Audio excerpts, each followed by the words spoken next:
Blood soaked Come on, into get the up. dry We gotta California move. dust, staining the yellow mustard weeds a know, but we rusted, can't. ugly brown.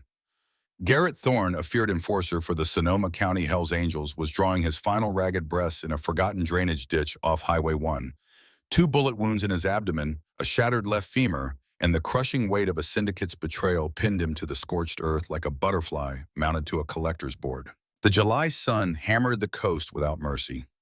Heat shimmered off the cracked asphalt above him, bending the horizon into something liquid and unreal. Garrett closed his heavy eyes. The pain had moved beyond anything his body could process, settling into a dull, cosmic hum that vibrated through his bones. He could feel the blood leaving him, not in dramatic pulses, but in a steady, patient leak that soaked the white cotton of his undershirt and pooled in the hollow of his lower back. The 2 hollow point rounds embedded in his gut had expanded on impact, shredding tissue and nicking something vital enough to turn his abdomen into a slow-draining reservoir. He was 43 years old. He had survived bar brawls, prison riots, and a decade of territorial warfare with the cartels operating out of the port of Oakland. He had always assumed he would die on his feet, weapon in hand. Instead, he was going to bleed out alone in a ditch full of dry weeds and crushed beer cans. He fully expected the Reaper. Instead, a small shadow fell over his battered face. It wasn't the Reaper, nor a rival hitman returning to finish the job. It was a 7-year-old boy in grass-stained overalls clutching a half-eaten peanut butter sandwich in his left hand and a plastic bucket in his right. That solitary child, standing at the edge of a drainage ditch on a forgotten stretch of California highway, was about to change the criminal underworld of the entire West Coast. Dust devils danced along the cracked shoulder of Highway 1, swirling heat and silence into the late afternoon. 7-year-old Emmett Dawson should not have been anywhere near the treacherous drop-off that separated the road from the steep ravine below.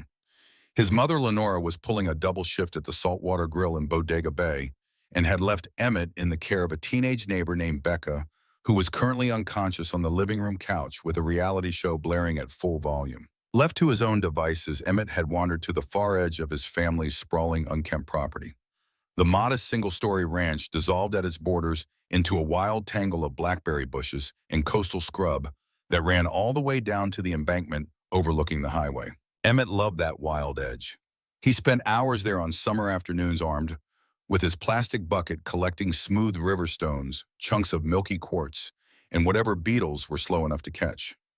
He was a quiet boy, the kind of child who preferred watching to talking, who noticed things that adults walked right past. He heard the impact before he saw it, a sickening metallic crunch that sounded like a giant crushing a soda can between 2 massive palms.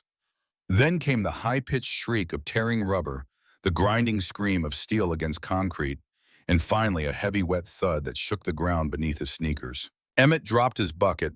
Quartz and beetles scattered across the dirt. He scrambled through the dense thicket of blackberry bushes that separated the backyard from the steep embankment leading down to the road. The thorns tore at his denim overalls, scratching thin red lines across his forearms, but curiosity propelled him forward with the unstoppable momentum of a child who has never learned to be afraid of the unknown. When he pushed through the final layer of foliage, his blue eyes went wide. A massive custom Harley-Davidson lay on its side in the deep concrete culvert, its front wheel bent at a grotesque angle, the chrome forks twisted like broken fingers reaching for something they would never grasp. The engine was still smoking, hissing and ticking as oil leaked onto the sun-baked stone and sizzled on contact. The smell of gasoline hung in the air, sharp and chemical, mixing with the dry scent of baked earth and wild sage. And 10 feet from the wreckage, half buried in the tall, dead grass, lay a man. Emmett approached slowly, his small sneakers crunching softly on the loose gravel. The man was enormous, easily 6'4", maybe more. He was clad in heavy black leather and dark denim, and a thick beard obscured the lower half of his face, matted with sweat, and something wet that caught the light in a way that made Emmett's stomach tighten. A leather vest covered in patches and insignia lay over a white undershirt that was no longer white. It was soaked through with a dark crimson stain that spread outward from the man's midsection like a slow, terrible bloom. As Emmett got closer, the metallic scent of copper overpowered everything else. It was a smell he recognized from the time he had cut his palm on a piece of broken glass in the backyard. But this was that smell multiplied by 1,000. This was the smell of a body emptying itself. Garrett Thorne was drowning in his own blood. He had been run off the road 5 miles back by a black SUV, two suppressed gunshots cracking through the coastal air. The rounds had punched into his lower torso before he could even reach for his own weapon. He had managed to stay upright on the bike just long enough to escape their line of sight before his body gave out on the curve above the drainage ditch. Now hearing the crunch of small footsteps on gravel, his survival instincts fired one last time. Garrett gritted his teeth, forcing his trembling right hand toward the heavy Glock 19 holstered at his hip. His fingers wrapped around the textured grip. He drew the weapon, the metal feeling like it weighed 100 pounds, and leveled it at the approaching shadow. "Stop!" Garrett rasped his voice, a wet, guttural growl that sounded more animal than human. The single word cost him a wave of agony that made his vision pulse white at the edges. Emmett froze. The barrel of the pistol was enormous from his perspective, a dark, hollow eye staring directly at his chest. Any other child would have screamed and run. Emmett did not scream. He did not run. He just stood there, tilting his head slightly to the left, the way a curious dog might examine something new and strange. His gaze dropped from the gun to the dark spreading stain on the man's shirt, expanding outward with each shallow, labored breath. "You're leaking," Emmett observed. His high, innocent voice cut through the heavy tension of the ravine like a bell ringing in an empty church. Garrett blinked. His vision cleared just enough to realize what he was looking at. Not a cartel operative. Not a rival gang member. A kid. A small blonde-haired kid in dirt-smudged overalls holding a half-eaten peanut butter sandwich in his left hand, staring at the gun with more curiosity than fear. A groan tore through Garrett's chest as he let his arm drop. The Glock tumbled from his grip and landed in the dirt with a heavy final thud. The effort of holding it up had cost him something he couldn't afford to spend. "Kid?" Garrett choked out, coughing up a fine mist of blood that settled on his beard. "Get out of here, it ain't safe." "My mom says I'm not supposed to talk to strangers," Emmett replied reasonably, taking a small step closer instead of retreating. "But she also says if someone's hurt, you have to help them. Are you a bad guy?" Garrett let out a harsh, breathless laugh that immediately transformed into a wave of agonizing pain. He looked down at his leather vest adorned with the infamous Winged Death's head patch and the rockers that declared him a full-patch member of the Hells Angels Motorcycle Club. To most of the world, that patch was a warning, a promise of violence, a symbol of everything decent society feared and condemned. "Yeah, kid," Garrett whispered, his eyelids growing impossibly heavy. "I'm a bad guy. Now run along, go call the cops." Even as the words left his mouth, Garrett knew the police would be a death sentence. If he ended up in a hospital under police watch, the cartel would have him assassinated in his bed before midnight. There was a leak inside the local precinct. He had known it for months. A dirty detective feeding information to the very syndicate that had just put 2 bullets in his gut. Going to the cops meant going to a morgue. But he was dying, and he couldn't let a child watch him bleed out in a ditch. Emmett stepped closer. He knelt beside the massive biker with the unself-conscious ease of a boy accustomed to kneeling in dirt. His small, uncalloused hands reached out, hesitating for just a moment before pressing down firmly on the leather vest, right over the worst of the bleeding. The gesture was clumsy but deliberate. He had seen it on television. People got hurt, and other people pressed on the holes. "I don't have a phone," Emmett said, leaning his meager body weight into the wound. "And my babysitter is asleep. You need a Band-Aid. A really, really big one." Garrett hissed through his teeth as the pressure sent a fresh wave of blinding agony through his torso. But it also forced a surge of adrenaline into his failing system, a jolt of electricity that kept the lights on for a few more precious minutes. He looked at the boy, truly looked at him. There was no fear in Emmett's eyes, only a stubborn, innocent determination that Garrett had never seen in a child before. It was the look of a boy who had decided he was going to help, and no amount of blood or danger was going to change his mind. "Listen to me." Garrett breathed, his massive hand weakly wrapping around Emmett's small wrist. "You can't call the cops. They come, I die, understand?" Emmett frowned, clearly confused by the logic. Cops were supposed to help people. That was what his mother had always told him. But the giant man's eyes were so desperate, so completely stripped of pretense, that the boy nodded slowly. "Okay, no cops. Who do I call?" Garrett felt the cold numbness creeping up his legs like water rising in a sinking ship. The California sun was hammering down on them with brutal intensity, but he felt freezing. He had minutes, maybe less.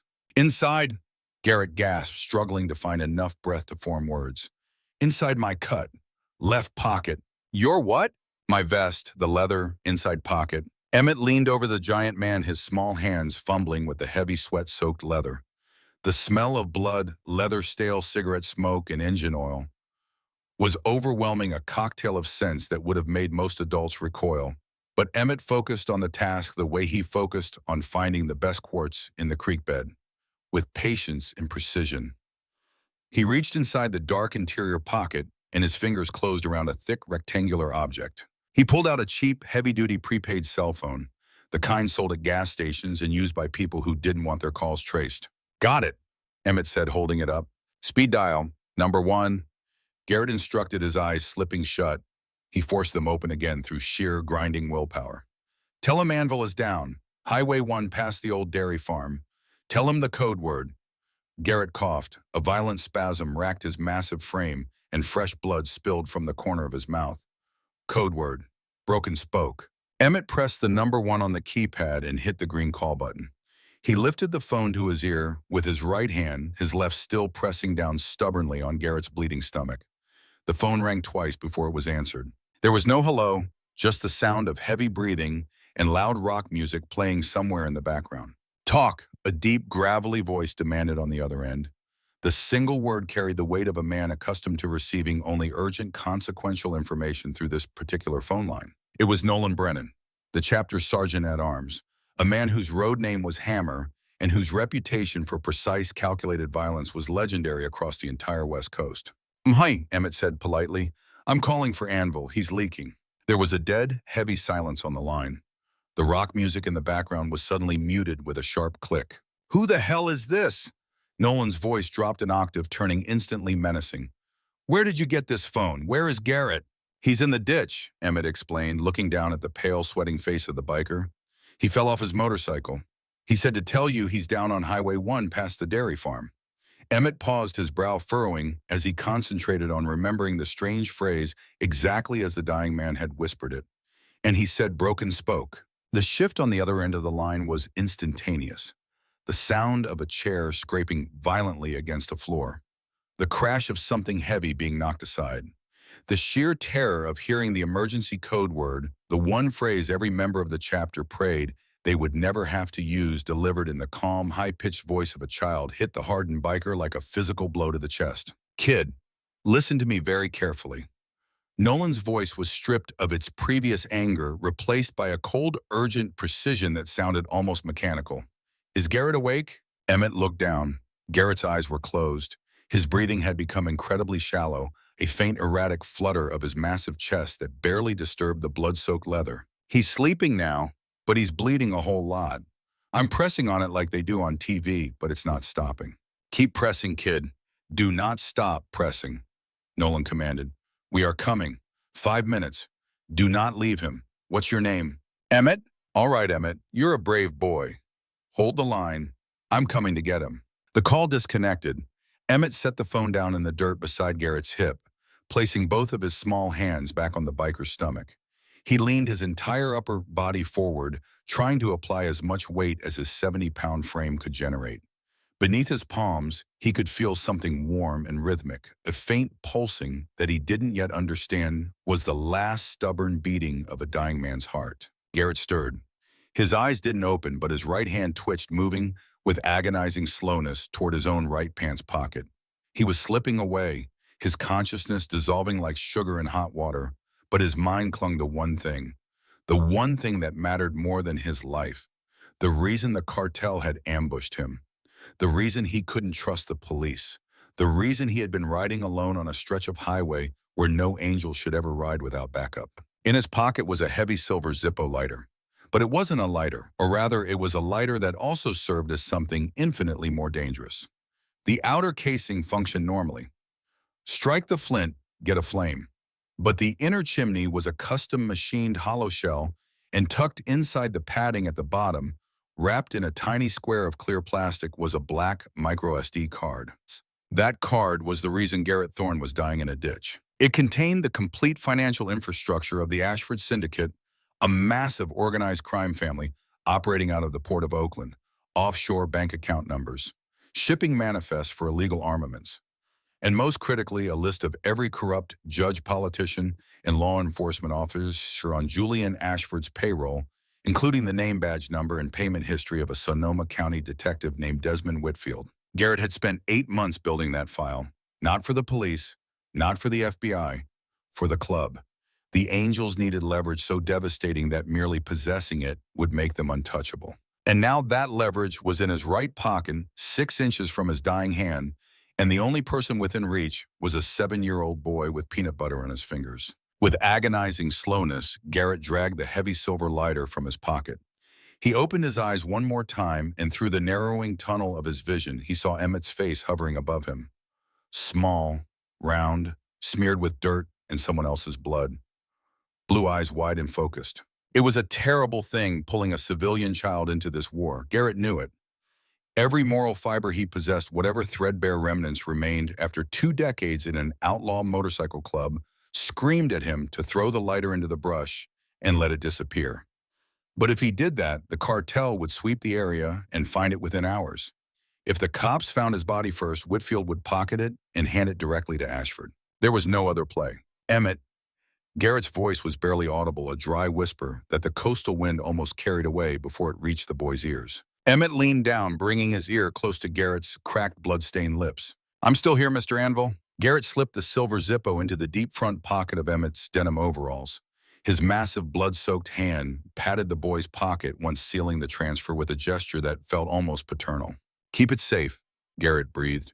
"Don't tell anyone. Not the cops, not your mom, only Hammer. Only the man you just called." "Okay," Emmett whispered back, feeling the heavy metal weight settle against his thigh. "I promise." Garrett offered a weak, bloody smile. The first genuine smile that had crossed his face in longer than he could remember. "Good boy," he sighed. And then Garrett Thorne's head rolled to the side. His chest stopped heaving. His massive body went completely limp, sinking deeper into the dry weeds as if the earth itself were pulling him down. "Mr. Anvil." Emmett shook the man's shoulder, panic finally beginning to crack his calm exterior. "Mr. Anvil, wake up." Nothing. The giant man's face had gone gray, the color draining from his skin like water from a tipped glass. From the north, cutting through the stillness of the afternoon, came the wail of police sirens. Sharp and insistent, growing louder by the second. Someone driving on the highway must have noticed the long black skid marks scoring the asphalt and called 911. But from the south, roaring up Highway 1 like a mechanical thunderstorm, came a different sound entirely. The thunderous, earth-shaking roar of a dozen Harley-Davidson V-twin engines running at maximum RPM.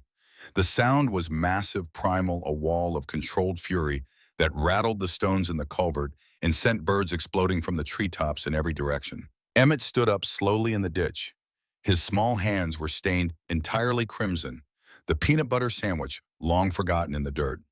He looked to the left toward the approaching, flashing blue and red lights of the police cruisers, then to the right toward the black swarm of motorcycles cresting the hill, their chrome catching the late afternoon sun in blinding flashes. The race was on, and a 7-year-old boy standing in a drainage ditch holding the deadliest secret in California in the pocket of his overalls was caught directly in the middle. Dust plumed into the air like a localized explosion as 14 heavy Harley-Davidson motorcycles locked their brakes in near-perfect unison, sliding into a tactical formation along the crumbling shoulder of Highway 1. They arrived mere seconds before the Sonoma County Sheriff's cruisers, effectively creating a wall of American steel and black leather between the highway and the ravine below. Leading the pack was Nolan Brennan. He was 6'3", 240 pounds, with a shaved head covered in faded tattoos and a face that looked like it had been carved from granite by a sculptor who didn't believe in mercy. He didn't bother with his kickstand. He practically threw his motorcycle onto the gravel and vaulted down the steep embankment, his heavy boots crushing the dry mustard weeds flat as he descended. Close behind him were 3 of the chapter's most battle-tested members. Crane, a lean, silent man with eyes the color of river ice. Remy Parrish, whose road name was Buckshot, built like a refrigerator and twice as hard to move. And Dalton, a towering young prospect who had earned his place in the formation through sheer relentless loyalty. Nolan hit the bottom of the ditch and froze. The sight before him stopped him cold.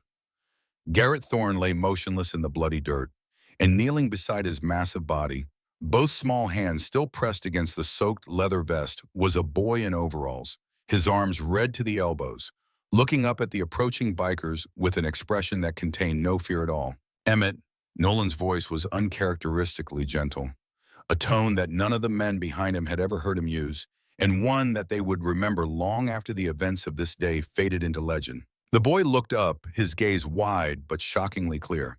"Are you Broken Spoke?" "I'm Hammer Kid. You called me." Nolan knelt in the blood-soaked dirt, gently wrapping his large calloused hands over Emmett's small ones, taking over the pressure on Garrett's wounds. Beneath his palms he felt it, faint, thready, but unmistakable. A pulse. "You did real good, Emmett. You can let go now." Emmett stumbled back, wiping his forehead with the back of his hand and leaving a stark crimson smear across his pale skin. He swayed slightly, the adrenaline that had sustained him for the past 20 minutes beginning to drain from his small body like water from a cracked vessel. Before Nolan could assess the full extent of Garrett's injuries, the shrill chirp of police sirens cut off abruptly above them, replaced by the slamming of car doors and the frantic shouting of law enforcement officers taking positions along the ridge. "Dispatch, this is Unit 4. We have a 1050 major possible, 1072 multiple hostile subjects on scene. Send backup and an RA unit immediately." Deputy Colton Holt, barely a year out of the academy, stood at the top of the ridge with his hand hovering nervously over his service weapon. But it wasn't the young deputy that made Nolan's blood run cold. It was the man climbing out of the unmarked sedan behind the cruiser. Detective Desmond Whitfield. Whitfield was tall, lean, impeccably dressed in a charcoal suit, his salt and pepper hair cropped military short. But Nolan knew what lived beneath that polished exterior. Garrett had told him in whispered conversations over the past 8 months that Whitfield was the mole, the highest paid asset that Julian Ashford had inside the Sonoma County precinct. The reason Garrett had been riding alone today. Whitfield had set him up. "Back away from the victim, Brennan." Whitfield barked, sliding down the embankment with his badge held high in his left hand. His eyes swept over the wreckage of the motorcycle over Garrett's motionless body, and then fixed on the open, empty interior pocket of Garrett's leather vest, with a focus so sharp it could have cut glass. "This is a crime scene." Nolan didn't move. He kept his hands pressed hard against Garrett's abdomen, feeling that faint, thready pulse struggling beneath his palms like a trapped moth. "He's barely breathing, Whitfield. Where's the ambulance?" "It's on the way," Whitfield snapped, but his attention had already drifted from the dying man. He was scanning Garrett's vest, his pockets, the ground around the body, searching for something specific with the barely concealed desperation of a man whose own survival depended on finding it. The micro SD card wasn't there. Nolan could see the panic flash through Whitfield's carefully composed expression. A crack in the mask that lasted only a fraction of a second, but long enough for Nolan to read it clearly. If Garrett had ditched the card, if it fell into the wrong hands, the entire network of corrupt officials that Ashford had spent years cultivating would be exposed. And Whitfield, the linchpin of that network inside the county police, would be the first to burn. Then the detective's gaze landed on Emmett, the 7-year-old boy standing a few feet away, covered in the biker's blood, his hands hanging at his sides, his overalls stained crimson from chest to knee. Whitfield's eyes narrowed, his jaw tightened. "Who's the kid?" Whitfield demanded, taking a deliberate step toward Emmett. "Son, did this man give you anything? Did he drop anything before we got here?" Emmett felt the heavy weight of the silver Zippo pressing against his thigh in the deep front pocket of his overalls. He remembered the giant biker's last whisper, the words delivered with the urgency of a man who knew he was speaking his final sentence. "Don't tell anyone. Not the cops.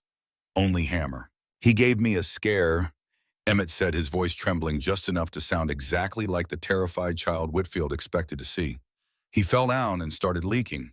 I tried to plug the holes." Whitfield opened his mouth to press harder, but before he could form the words, a frantic voice pierced the tension from the top of the ridge. "Emmett! Oh God, Emmett!" Lenora Dawson came scrambling down the thorny embankment, ignoring the shouts of Deputy Holt, ignoring the blackberry thorns tearing at her diner uniform, ignoring everything except the sight of her 7-year-old son standing in a ditch covered in blood. She was still wearing her saltwater grill apron, the strings flying behind her like pennants. Someone at the diner had heard the dispatch call on the scanner, recognized the location as being near the Dawson property, and Lenora had been out the door before the sentence was finished. She reached the bottom and snatched Emmett into her arms, dropping to her knees in the bloody dirt, burying her face in his blonde hair, her body shaking with sobs so violent they were almost silent. "Baby, oh my God, you're covered in blood. Are you hurt? Are you hurt anywhere?" "I'm okay, Mom. It's not my blood. It's his." Lenora looked over Emmett's shoulder at the massive, motionless biker lying in the weeds, and then at the circle of heavily armed, leather-clad men surrounding him. And for the first time in her life, she felt the solid ground of her ordinary existence crack beneath her feet. "Ma'am, I need to ask your son a few questions." Whitfield pressed his tone, stripped of any pretense of empathy.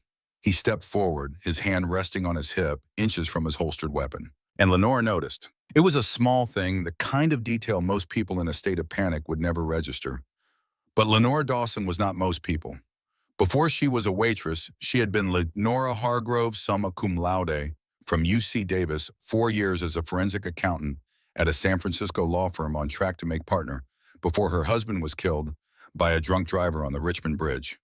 The grief had broken something in her. She had packed up her life, taken her infant son, and retreated to the small coastal town where she had spent her childhood summers. But the mind that had dissected corporate fraud for 4 years didn't disappear just because she traded a blazer for an apron. And right now, that mind noticed something critically wrong with Detective Desmond Whitfield. He wasn't asking about the victim.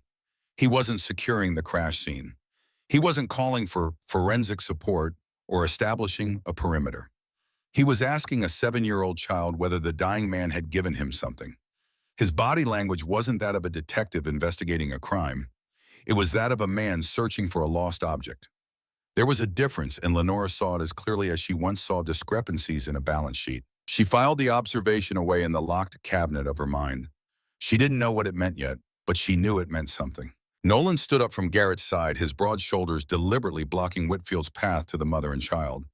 Crane and Buckshot stepped up beside him, forming a wall of leather and muscle that the detective would have to physically push through to reach Emmett. The kid just watched a man bleed out Whitfield. Nolan growled, his voice a low, dangerous rumble that seemed to come from somewhere deep in the earth. You want to interrogate a traumatized 7-year-old? Do it at the station. With his mother and a lawyer present, right now back off. The wail of the approaching ambulance broke the stalemate. Paramedics swarmed the ditch, pushing past bikers and cops alike, with the practiced urgency of professionals who dealt with Highway 1 wrecks every week. They loaded Garrett onto a backboard, started IV lines, applied pressure bandages, and hoisted the dying biker up the ridge toward the waiting ambulance. As Garrett's body disappeared over the top of the embankment, Nolan locked eyes with Emmett over Lenora's shoulder. The sergeant-at-arms gave the boy a single, almost imperceptible nod, a gesture so small that no one else in the crowded ditch registered it. But Emmett did. The boy at his face pressed against his mother's shoulder blinked back. The secret was safe, for now. But as Whitfield watched the mother carry her son up the embankment toward the road, his eyes narrowed into dangerous calculating slits. He had been a detective long enough to read body language, and the boy's trembling had been just a fraction too controlled, his answer just a shade too rehearsed. Whitfield knew Garrett hadn't had time to hide the drive in the brush. The ground around the body was undisturbed. The only person who had been alone with the biker was the kid. And kids were easy to break. The Dawson house settled into a state of exhausted silence by 9 o'clock that evening. The modest ranch house sat surrounded by towering redwoods, isolated at the end of a gravel road 3 miles from the crash site. The nearest neighbor was a quarter-mile away, and the only sounds were the wind moving through the pine canopy and the occasional distant rush of a car passing on the highway below. Lenora had scrubbed Emmett in the bathtub 3 times. She had worked the dried blood out from under his fingernails with a soft brush, shampooed the dust and smoke from his hair twice, and wrapped him in his warmest pajamas despite the July heat. She made him a mug of hot cocoa and sat on the edge of his bed, stroking his hair and telling him that the scary things were over. But Lenora's mind was not at rest. The image of Whitfield at the crash site kept replaying. His hand on his weapon, his eyes locked onto Emmett. The question that didn't fit: did this man give you anything? Not what a detective investigating a crash should ask. That was the question of a man searching for a specific object. After Emmett's breathing deepened into sleep, Lenora stood quietly and walked to the corner of the room where she had stuffed his blood-stained overalls into a plastic laundry bag. She reached inside. What Lenora didn't know was that before she had tucked him in while she was still in the bathroom, wringing out the washcloth stained pink with someone else's blood, Emmett had pulled the lighter from his overalls and examined it under his nightlight with the careful, patient attention he gave to every new object in his collection. He had turned it over, seeing the crude scratches on the bottom. Pen, head 1948. Then he had flipped the lid open the way he had seen men do in old movies. Inside the wind guard, scratched into the metal with the same rough hand, was a second set of characters. Smaller, harder to read. Flathead 1929. He didn't understand what either set of markings meant, but he filed them both away in the same part of his mind where he stored the locations of the best quartz deposits and the hiding spots of the fastest beetles. Then he had closed the lid, slipped the lighter back into his overalls, and pulled the covers up to his chin. The overalls were stiff with dried blood. The denim crackled faintly as she turned them, checking the pockets the way she used to check Emmet's clothes for forgotten rocks and acorns before throwing them in the wash. In the deep right front pocket, her fingers closed around something heavy and cold. She pulled out the silver Zippo lighter. It sat in her palm, weighing more than any lighter should. A standard Zippo weighed about 2 ounces. This one felt closer to 4. Something was inside it that shouldn't be. Lenore turned the lighter over. On the bottom, scratched into the metal, was something sharp. She could see a series of rough characters. Panhead 1948. The letters and numbers were crude but deliberate. She didn't open the lighter. Not yet. But her instincts told her that whatever this object was, it was the reason a detective had shown up asking the wrong questions, and the reason that detective would come back. Lenora placed the Zippo inside Emmet's plastic collection bucket on the windowsill, burying it beneath the river stones and quartz. She arranged the rocks carefully, smoothing the surface until there was no visible disturbance. Then she went to the kitchen, poured herself a glass of water she didn't intend to drink, and sat at the table in the dark. She didn't have to wait long. At 10:47, the crunch of tires on the gravel driveway broke the silence. Slow, deliberate. The engine cut off, and in the quiet that followed, Lenora heard a car door open and close with the careful precision of someone trying not to make noise. She moved to the living room window and parted the blinds 1 inch. A dark, unmarked sedan sat in the driveway. In the moonlight, she could see Detective Desmond Whitfield stepping out of the driver's side. He was no longer wearing his suit jacket. He wore a tight black shirt, and his service weapon was clearly visible, unholstered, held casually in his right hand down by his leg. Lenora's heart rate spiked, but her mind went cold and clear. The same cold clarity that had once allowed her to sit in depositions across from hostile attorneys and never flinch. She pulled her phone from her apron pocket, opened the camera, switched it to video, and pressed record. She slipped the phone back into the apron pocket with the camera lens facing outward through the thin fabric. A sharp, authoritative knock hammered on the front door. Detective Whitfield, Miss Dawson, Sonoma County Sheriff's Office. We met at the crash site today.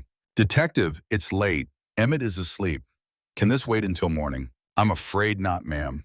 Whitfield's voice was smooth, controlled, and laced with an underlying menace that Lenora felt in her chest like a second heartbeat. There are some inconsistencies with the crime scene. We believe the victim may have dropped a dangerous narcotic substance near your property. I need to speak with the boy to ensure he didn't pick anything up, for his own safety. The mention of narcotics was calculated leverage against a protective mother. Lenora recognized the manipulation instantly, but she also knew that refusing a detective entry would escalate things beyond her control. She opened the door. Whitfield stepped into the small living room, his eyes immediately scanning the space with the practiced predatory efficiency of a man who had searched 1,000 homes. Bookshelves, toy bins, coat hooks. His gaze lingered on the hallway leading to the bedrooms.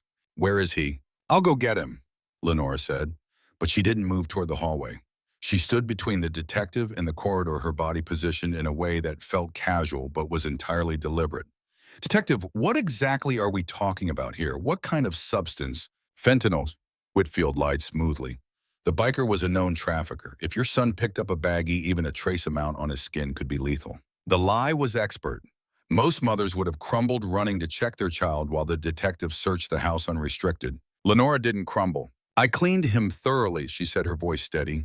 3 baths. I checked everywhere. There was nothing on him but blood and dirt. Ma'am, I need to speak with the boy directly. It's procedure. Before Lenora could respond, a small figure appeared in the hallway.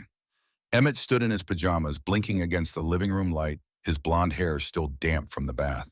He looked at the detective, and Lenora saw something pass behind her son's eyes. Recognition and wariness. Hello, Emmet, Whitfield smiled.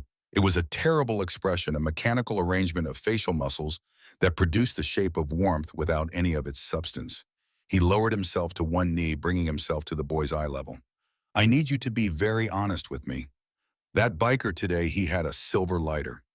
Did he give it to you? No, sir. Well, yes, sir, Emmett said. His voice was small and convincing, and the lie came out with a naturalness that would have impressed a seasoned poker player. Whitfield's smile evaporated. Something dark moved behind his eyes, a calculation, a reassessment. He glanced at Lenora. Miss Dawson, could you fetch me a glass of water? It's been a long night. Lenora recognized this move instantly. Separate the mother from the child.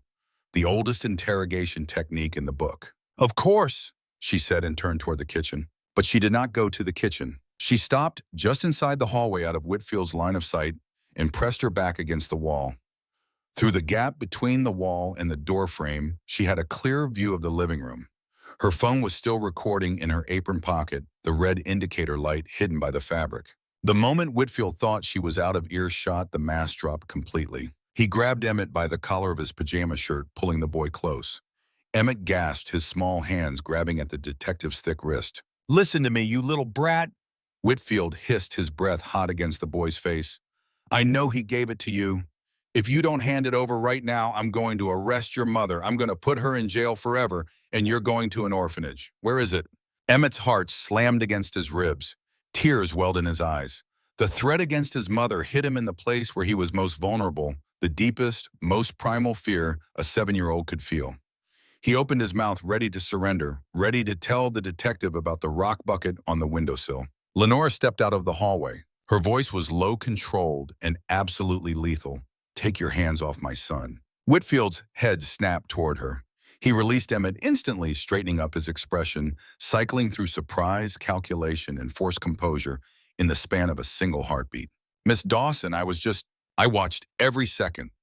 Lenora cut him off, pulling her phone from her apron pocket and holding it up. The screen showed the video still recording the image, clearly capturing Whitfield's hand on Emmett's collar. I have you on camera grabbing a 7-year-old child in his own home, threatening to arrest his mother, threatening him with an orphanage. You touch my son again, every newsroom in this county gets this file before sunrise. Whitfield's face went rigid. His right hand drifted toward his holster. The air in the small living room compressed into something dense and volatile, a silence so heavy it felt like the moment before a detonation. Then the detonation came from a different direction entirely. The thunderous roar of a V-twin engine shattered the quiet of the neighborhood. A blinding white headlight illuminated the living room through the front window, casting long, distorted shadows across the walls and ceiling. The sound was enormous, filling the small house with a vibration that rattled the dishes in the kitchen cabinets. Someone kicked the front door. It didn't open. It detonated and inwarded, the heavy oak slab splintering off its hinges and crashing violently onto the living room rug in a shower of wood fragments and dust. Nolan Brennan stood in the doorway, silhouetted by the headlight of his idling motorcycle behind him. In his right hand, he held a sawed-off 12-gauge shotgun, the barrel resting against his thigh in a grip that was casual enough to be terrifying. He stepped over the ruined door, his boots thudding on the hardwood floor. Whitfield drew his service weapon and aimed it squarely at the biker's chest. Drop the weapon, Brennan. You're breaking and entering. Nolan didn't flinch. He didn't raise his shotgun. He looked at Emmett, then at Lenora holding her phone, then shifted his cold gaze to the detective. I heard the Dawson house had a rat problem. Nolan said, his voice a deep rumble that seemed to vibrate in the bones of everyone in the room. Came to help exterminate. Lenora pulled Emmett behind the kitchen island, shielding his body with hers. Her heart was hammering, but the phone never stopped recording. You're out of your jurisdiction, biker. Whitfield snarled, his gun hand trembling almost imperceptibly. I don't need jurisdiction. I need you out of this house. Nolan took one deliberate step forward. You've got about 30 seconds to holster that weapon and walk out the door before my brothers, who are currently parked at the end of your sister's street in Petaluma and outside your daughter's dormitory at Berkeley, get a very unpleasant phone call. The color drained from Whitfield's face. Not gradually, but all at once, as if someone had pulled a plug. You're a dead man, Brennan, Whitfield whispered. Maybe, Nolan conceded, but you're leaving this house tonight, and you're never coming within 50 miles of this kid or his mother again. Because if you do, what the cartel does will look like a tea party compared to what we'll bring. Whitfield holstered his weapon with a sharp, furious motion, sidestepped Nolan, and walked through the shattered doorway without looking back. The sound of his sedan peeling out of the gravel driveway signaled his retreat. Nolan slowly lowered the hammer on his shotgun. He broke open the breech, removed the 2 shells, and dropped them into his vest pocket. He wanted to show empty hands. Lenora stood up slowly. Her knees were shaking, but her voice was rock solid when she spoke. "You're the one from the crash site. Hammer. Nolan Brennan. The man your son saved today. Garrett is my brother. And that detective who just left is on the payroll of a syndicate that wants Garrett dead." "I know," Lenore said. Nolan stopped.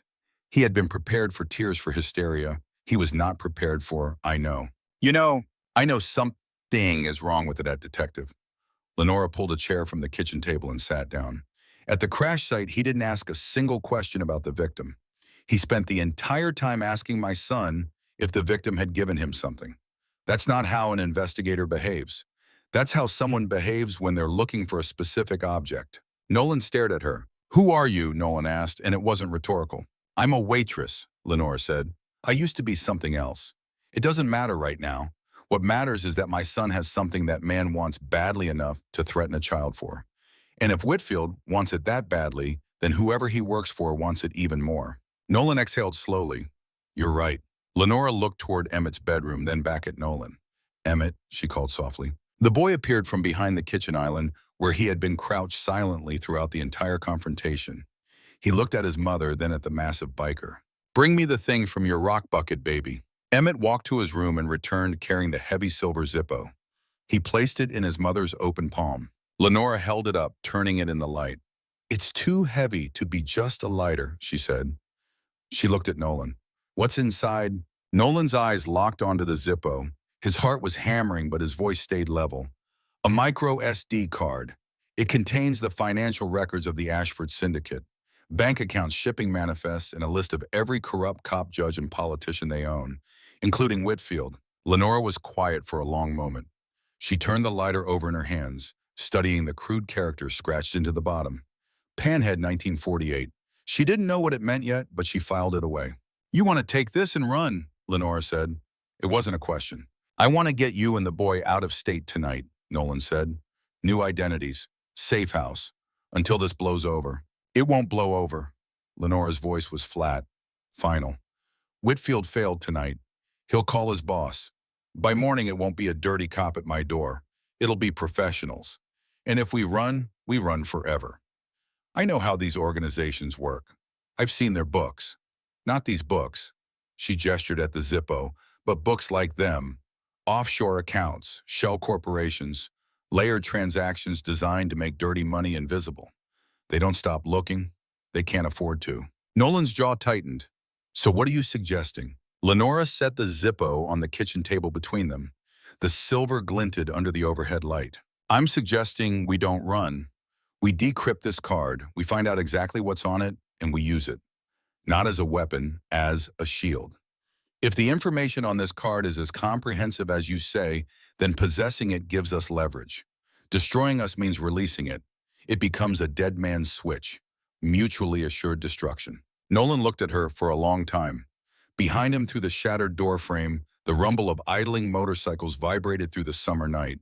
His brothers were out there waiting for orders, waiting for him to bring out the woman and the kid and load them into the SUV for a midnight run to a safe house 200 miles south. "That's a dangerous play for a waitress," Nolan said slowly. "I'm not a waitress tonight," Lenora replied. She reached across the table and picked up the Zippo, gripping it firmly in her fist. "Tonight, I'm the mother of the boy who saved your brother's life. And I'm not running, I'm fighting. Take us to your compound. I need to see what's on this card." Emmett tugged on the hem of Lenora's apron. She looked down at her son. The boy's blue eyes were calm, steady, and far too old for his 7 years. "Mom, he's one of the good bad guys, like Batman." Despite everything, a short, breathless laugh escaped Nolan's lips. He looked at the boy, then at the mother, and something shifted behind his scarred face. Recognition. He was looking at someone who understood warfare, even if her battlefield had once been a conference room. "All right," Nolan said. "Pack a bag. 3 days of clothes, medications. Nothing else. We leave in 10 minutes. Lenora moved efficiently through the small house, filling a duffel bag with essentials. Emmett's inhaler, her phone charger, a change of clothes for each of them. She grabbed Emmett's rock bucket from the windowsill and dumped the stones onto the floor. She paused in the ruined door frame, looking back at the small house where she had rebuilt her life after losing her husband. The kitchen table where Emmett did his homework. the couch where they watched cartoons on Saturday mornings. All of it felt impossibly fragile, like a house made of paper that the slightest wind could scatter. Then she turned away, took her son's hand, and walked into the night. The convoy moved south through the coastal darkness.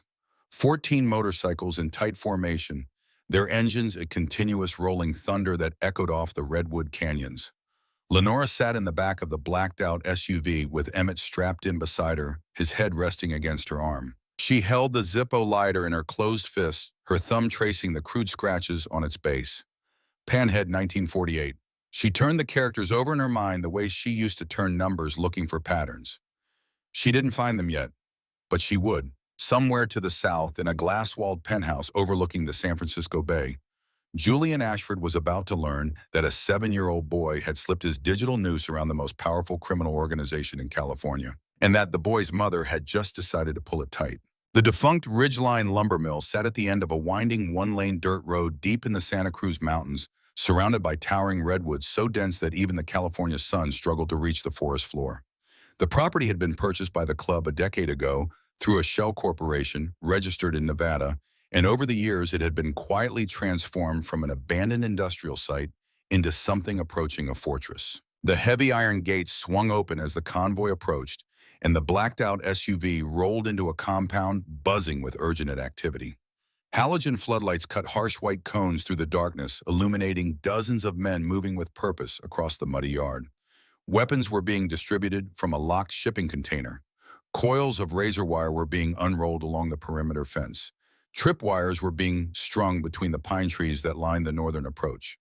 Word had traveled through the chapter with the speed of a brush fire. Garrett was down.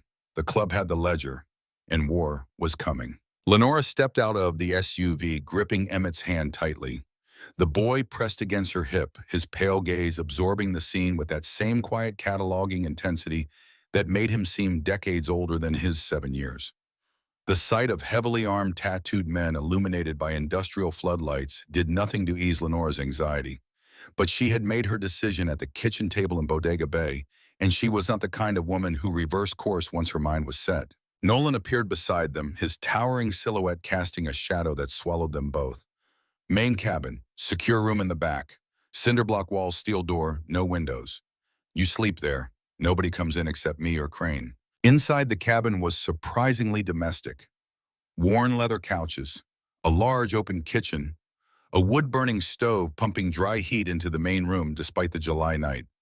Several women, wives, and girlfriends of club members were making coffee and laying out sleeping bags on the floor. They glanced at Lenora with a mixture of curiosity and sympathy, the look of women who understood exactly what it meant to be pulled into this world uninvited. Nolan led them to the back room. It was exactly as described. Bare cinder block walls, a single cot with a thin mattress, a steel door with a heavy deadbolt on the inside. The kind of room designed to survive a firefight, not to provide comfort. Get some rest, Nolan said. Tomorrow we figure out how to get the card decrypted. Tonight, Lenora corrected him. Nolan paused in the doorway, one hand on the steel frame. The card doesn't decrypt itself while we sleep, Lenora said, setting the duffel bag on the cot. And Whitfield is already on the phone with whoever he reports to. Every hour we wait is an hour they use to mobilize. Where's your tech? Nolan studied her for a moment, then nodded once. Follow me. He led her across the main room to a folding table in the far corner, where a skinny club member with wire-rimmed glasses and a patchy beard was hunched over a heavy-duty Panasonic Toughbook laptop. This was Spark, the chapter's resident technology specialist. He had earned his road name not from any particular act of violence, but from his ability to make electronics do things their manufacturers never intended. The micro SD card was already inserted into a reader connected to the laptop. On the screen, a blinking red prompt demanded a 32-character alphanumeric encryption key. Below it, a progress bar showed the brute force decryption software grinding through possible combinations at an agonizingly slow pace. Military-grade encryption, Sparks said without looking up, his fingers dancing across the keyboard. A ES-256. I'm running a dictionary attack combined with a brute force algorithm, but the key space is massive. Estimated completion time is 11 hours and 40 minutes. Lenora pulled a folding chair next to Spark and sat down. She studied the screen, her eyes moving across the data with the focused precision of someone who understood systems, even if this particular system was outside her area of expertise. What happens if the brute force fails, she asked. Spark glanced at her, then at Nolan, who gave a slight nod indicating she was cleared to be in this conversation. If we exceed the maximum number of failed attempts, the encryption protocol triggers a data purge. The card wipes itself clean. Everything on it becomes unrecoverable.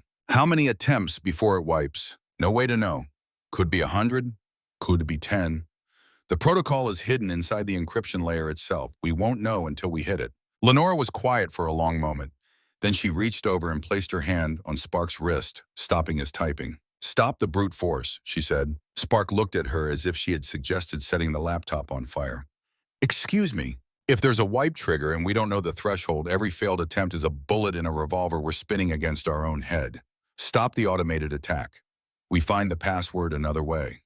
"There is no other way," Spark protested, looking to Nolan for backup. But Nolan was watching Lenora. He had seen the way she handled Whitfield.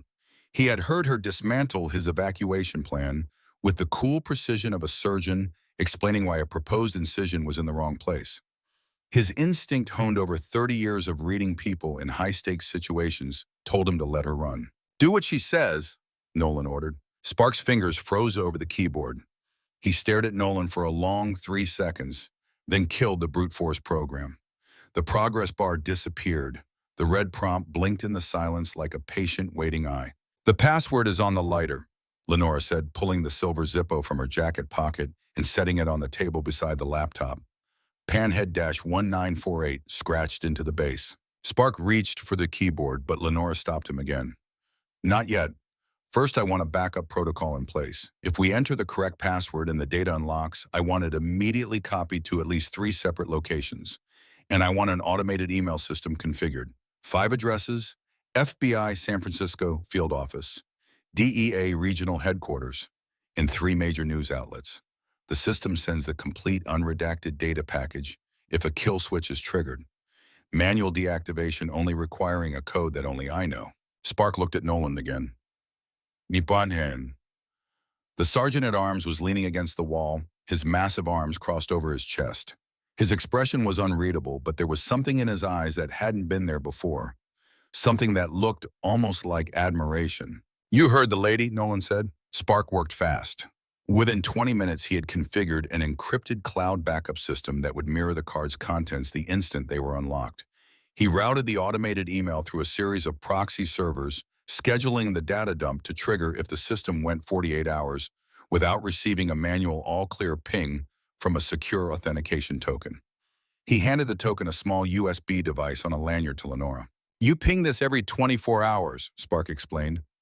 "Miss 2 pings in a row, the emails send automatically. Nothing stops it. Even if they destroy the laptop, even if they burn this compound to the ground, the data goes out." Lenora hung the lanyard around her neck and tucked the USB device inside her shirt.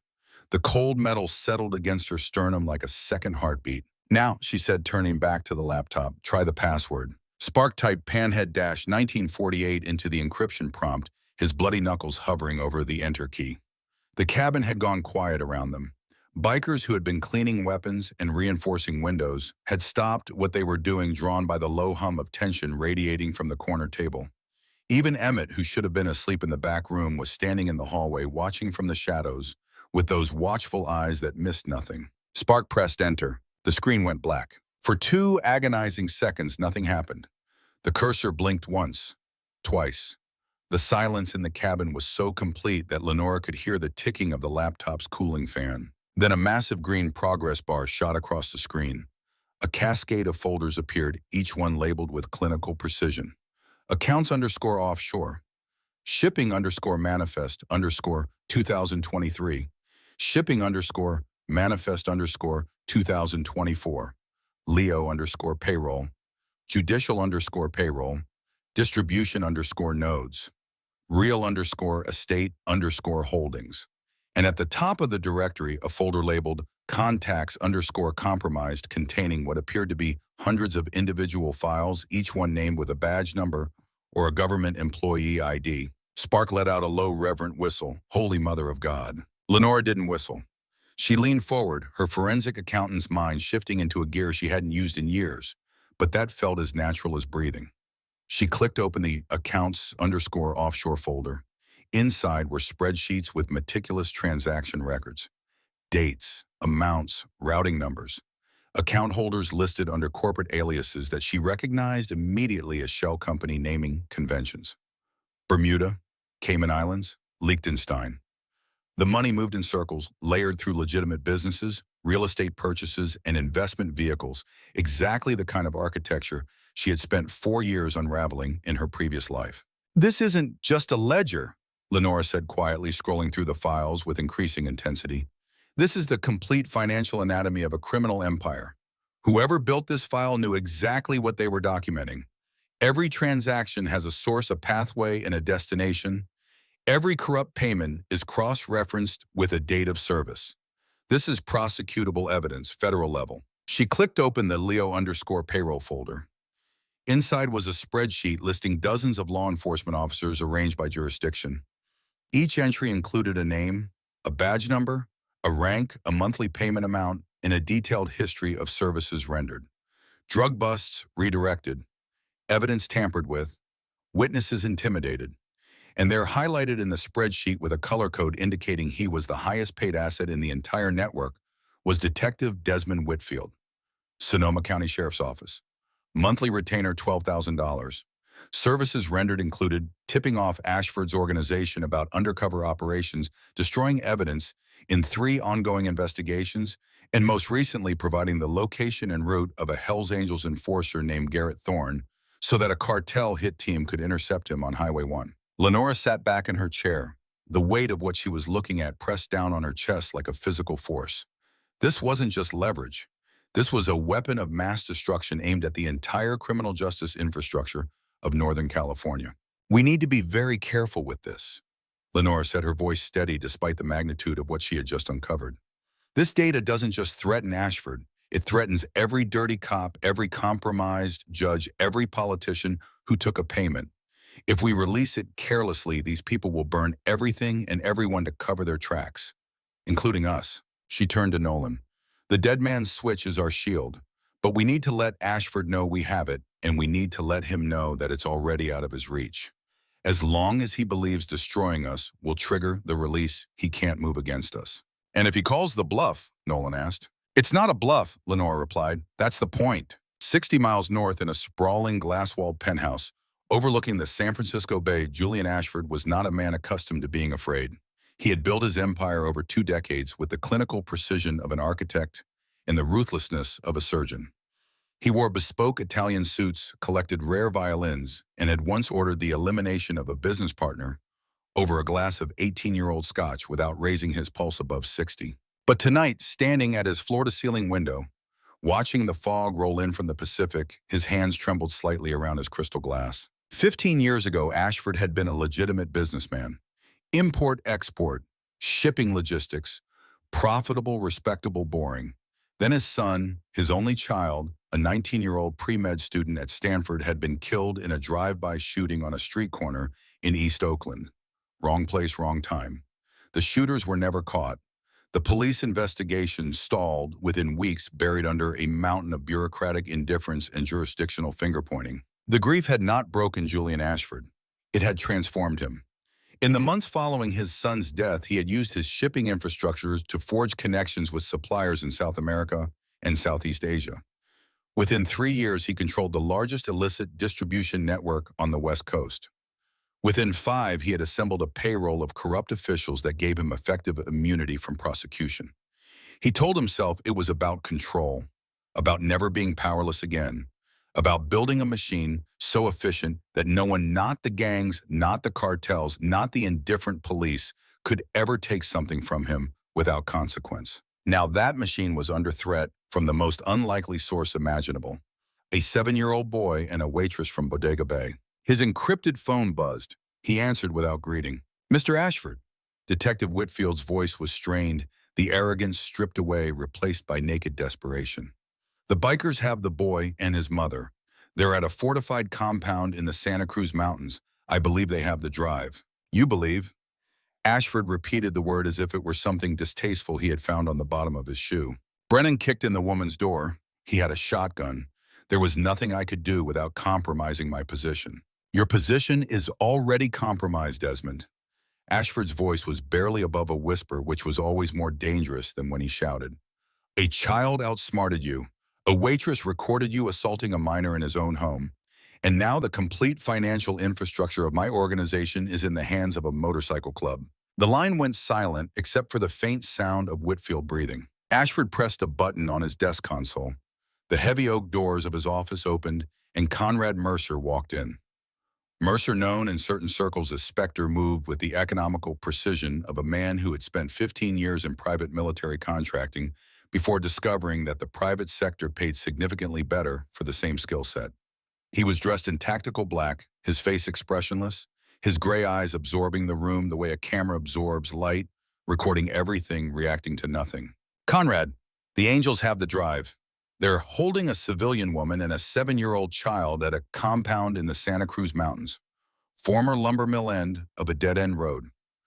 I want the drive recovered. I want the operation sanitized. No loose ends. Mercer nodded once. Rules of engagement.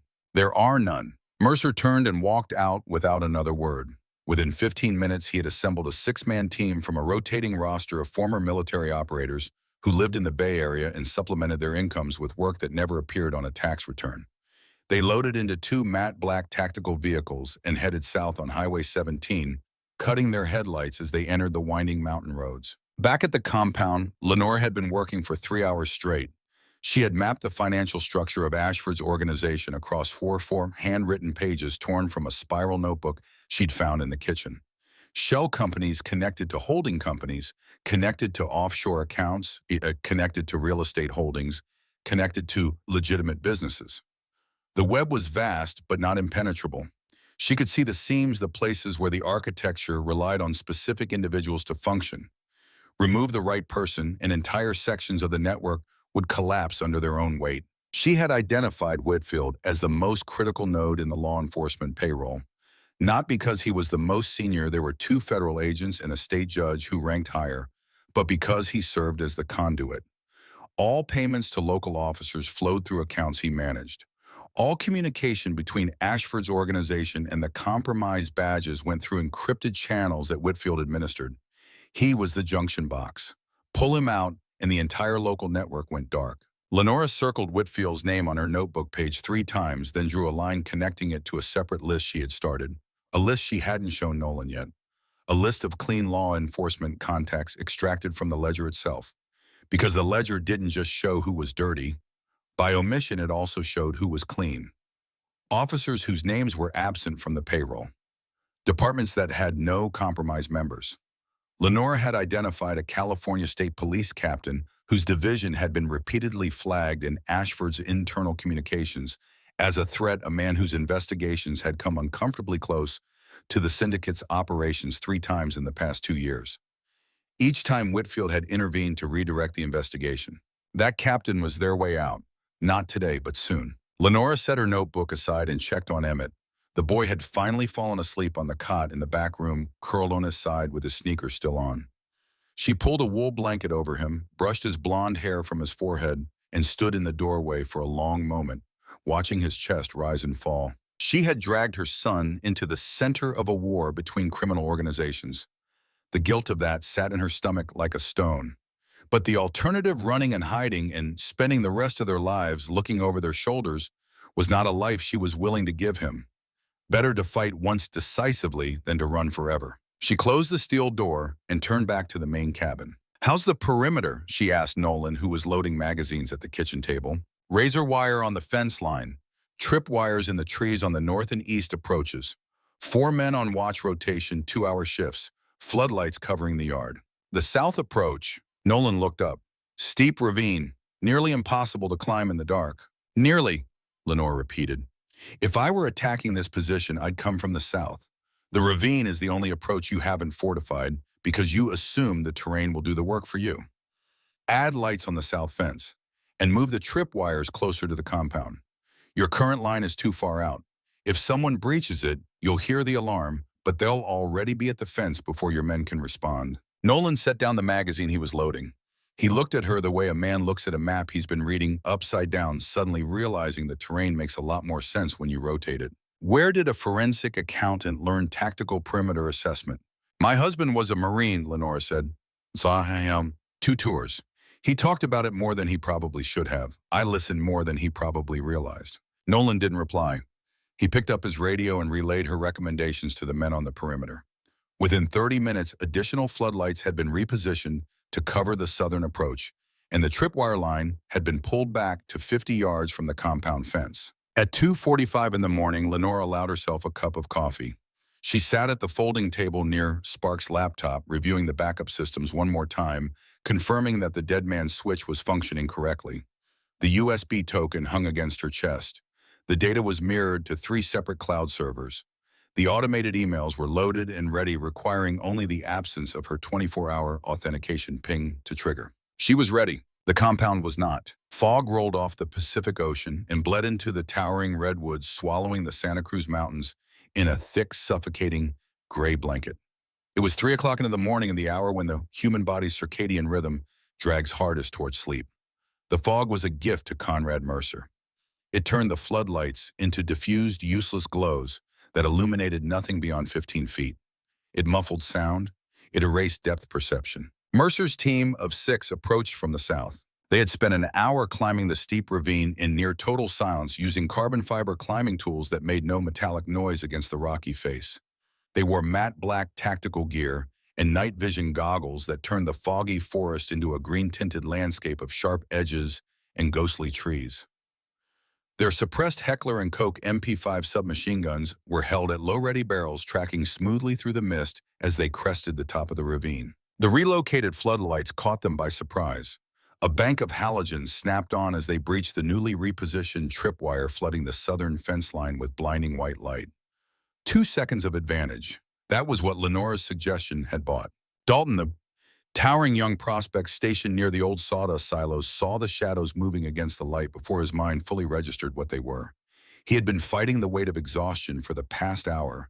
His massive shoulders slumped under the burden of his leather jacket and the AR-15 slung across his chest. But when the floodlights caught 6 black-clad figures scaling the fence 40 yards to his right, every nerve in his body fired simultaneously. "Contact south perimeter.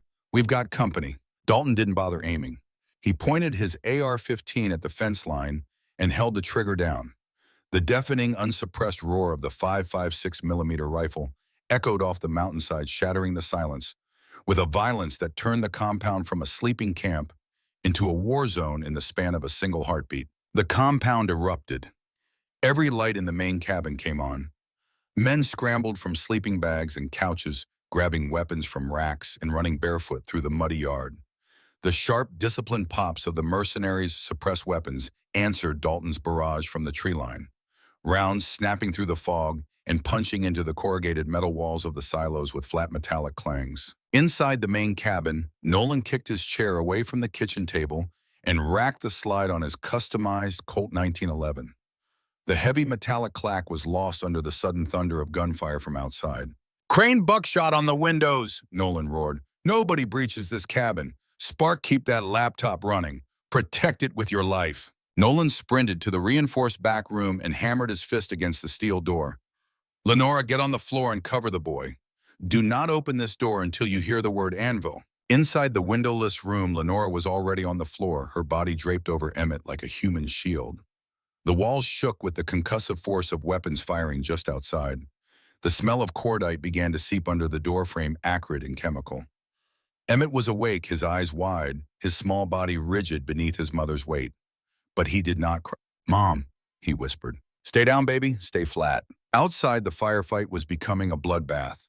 The Hells Angels had the advantage of fortified positions and raw, overwhelming firepower. But Mercer's mercenaries possessed military discipline and advanced thermal optics that turned the fog into an advantage rather than an obstacle. They moved in coordinated 2-man teams, leapfrogging between positions, using suppressive fire to pin down the bikers while their partners advanced. A tear gas canister crashed through the front window of the cabin, bouncing across the hardwood floor and immediately spewing a thick, choking white cloud. The gas hit like a physical assault, burning the eyes, searing the lungs, turning every breath into liquid fire. "Gas mask up or get low," Crane shouted, firing his shotgun blindly through the shattered window frame before coughing so violently his body doubled over. Mercer and two of his men used the gas as cover kicking in the heavy oak front door. They moved with lethal efficiency, sweeping the smoke-filled room with laser sights that cut through the white haze like thin red fingers. Buckshot took a grazing bullet to the bicep, roaring in pain as he tackled one of the mercenaries through a glass coffee table. The crash of shattering glass mixed with the wet percussive sound of fists hitting body armor. Nolan emerged from the hallway firing 3 precise shots from his 1911 that forced Mercer to dive behind the kitchen island. The heavy .45 caliber rounds punched through the cabinet doors, sending splinters of wood and shards of ceramic into the air. The air was unbreathable.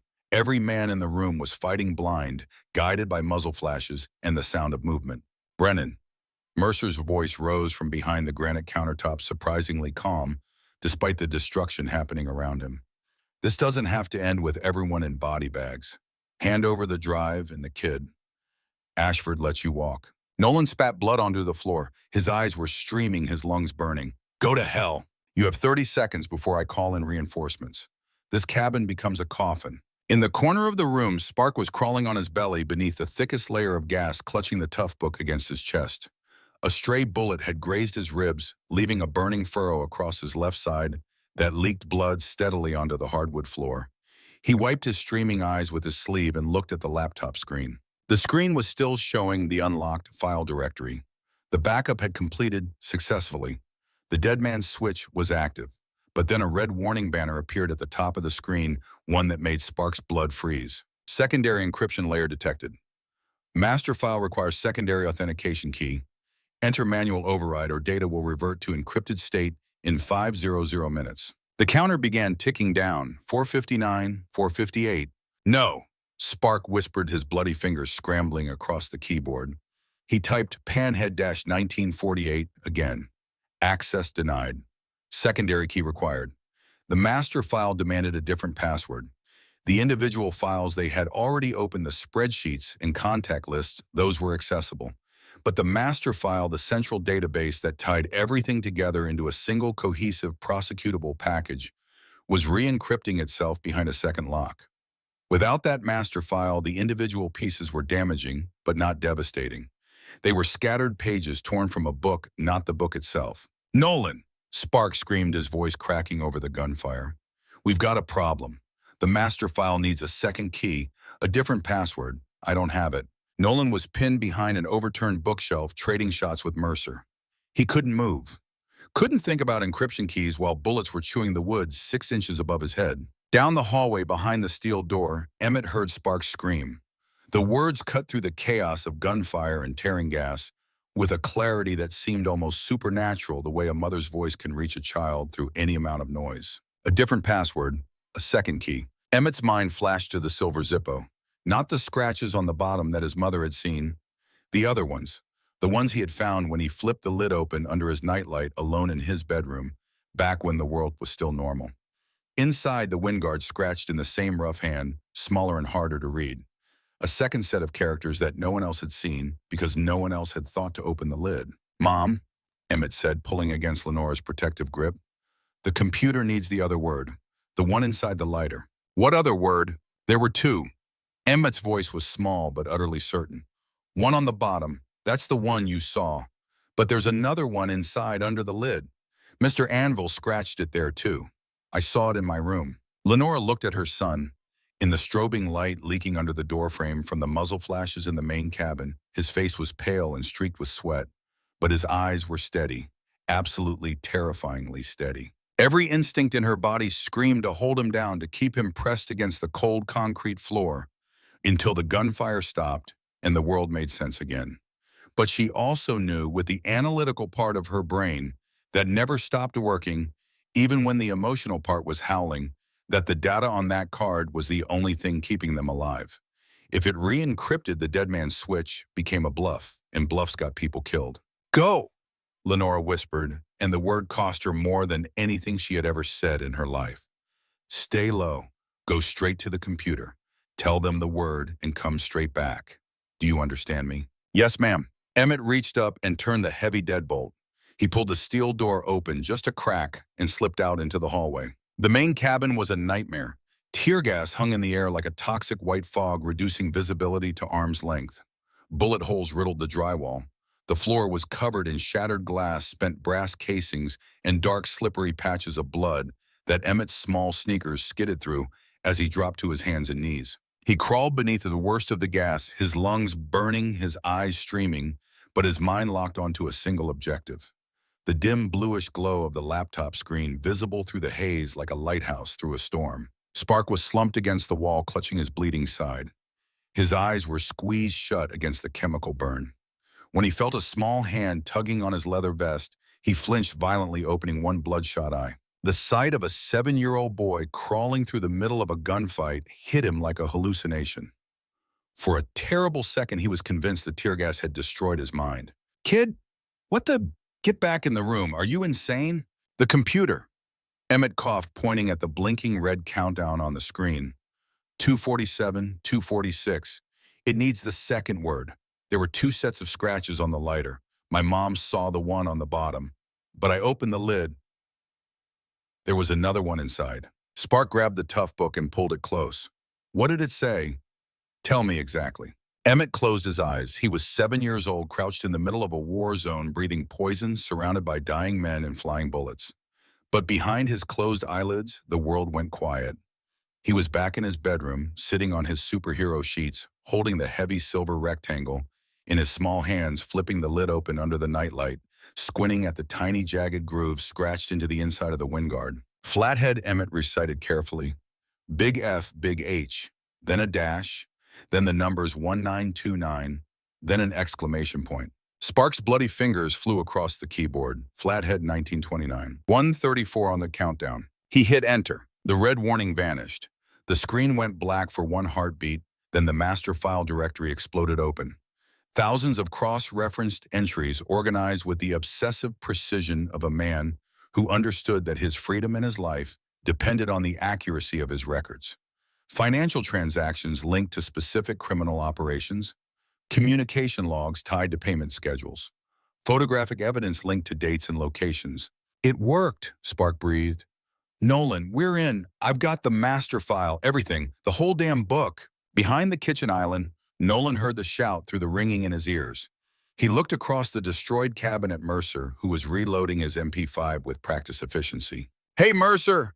Nolan roared, his voice raw from the gas. "Tell your boys to cease fire, right now!" "Why would I do that?"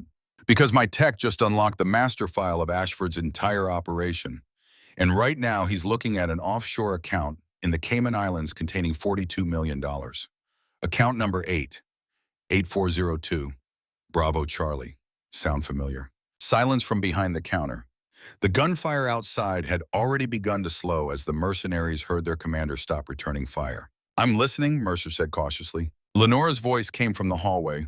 She had left the safe room the moment Emmett returned, wrapping him in a blanket and pressing him back through the steel door before walking out into the war zone herself. She stood in the doorway to the main cabin, the tear gas stinging her eyes, the USB token hanging from her neck, her voice carrying the steady, measured authority of a woman who had built her entire strategy for this exact moment. "Mr. Mercer," Lenora said, and every man in the cabin, biker and mercenary alike, turned toward the sound of a woman's voice cutting through the aftermath of combat. "My name is Lenora Dawson. The data from that card has already been uploaded to 3 separate cloud servers. An automated system is configured to send the complete unredacted contents to the FBI, the DEA, and 3 national news organizations if I fail to enter an authentication code every 24 hours. The system is already active. It cannot be stopped by destroying this laptop. It cannot be stopped by killing me. If I die, the data releases automatically." She paused, letting the weight of the words settle into the smoke-filled room. "Tell your employer that we don't want war. We want insurance. As long as Julian Ashford leaves us alone, leaves this club alone, and never sends another man within 100 miles of my son, the data stays locked. But if a single cop looks at my boy sideways, if a single health inspector visits the diner where I work, if anything happens to Garrett Thorne in that hospital bed, I will personally release every file, every transaction, every name. And Ashford's empire burns to ash in a single news cycle." Mercer stood slowly from behind the kitchen island, his weapon lowered. He reached up and pressed his communication earpiece. "Mr. Ashford, do you copy?" Miles away in his penthouse, Julian Ashford listened to the audio feed, His face was pale, his hands trembling, as he set his crystal glass down on his mahogany desk.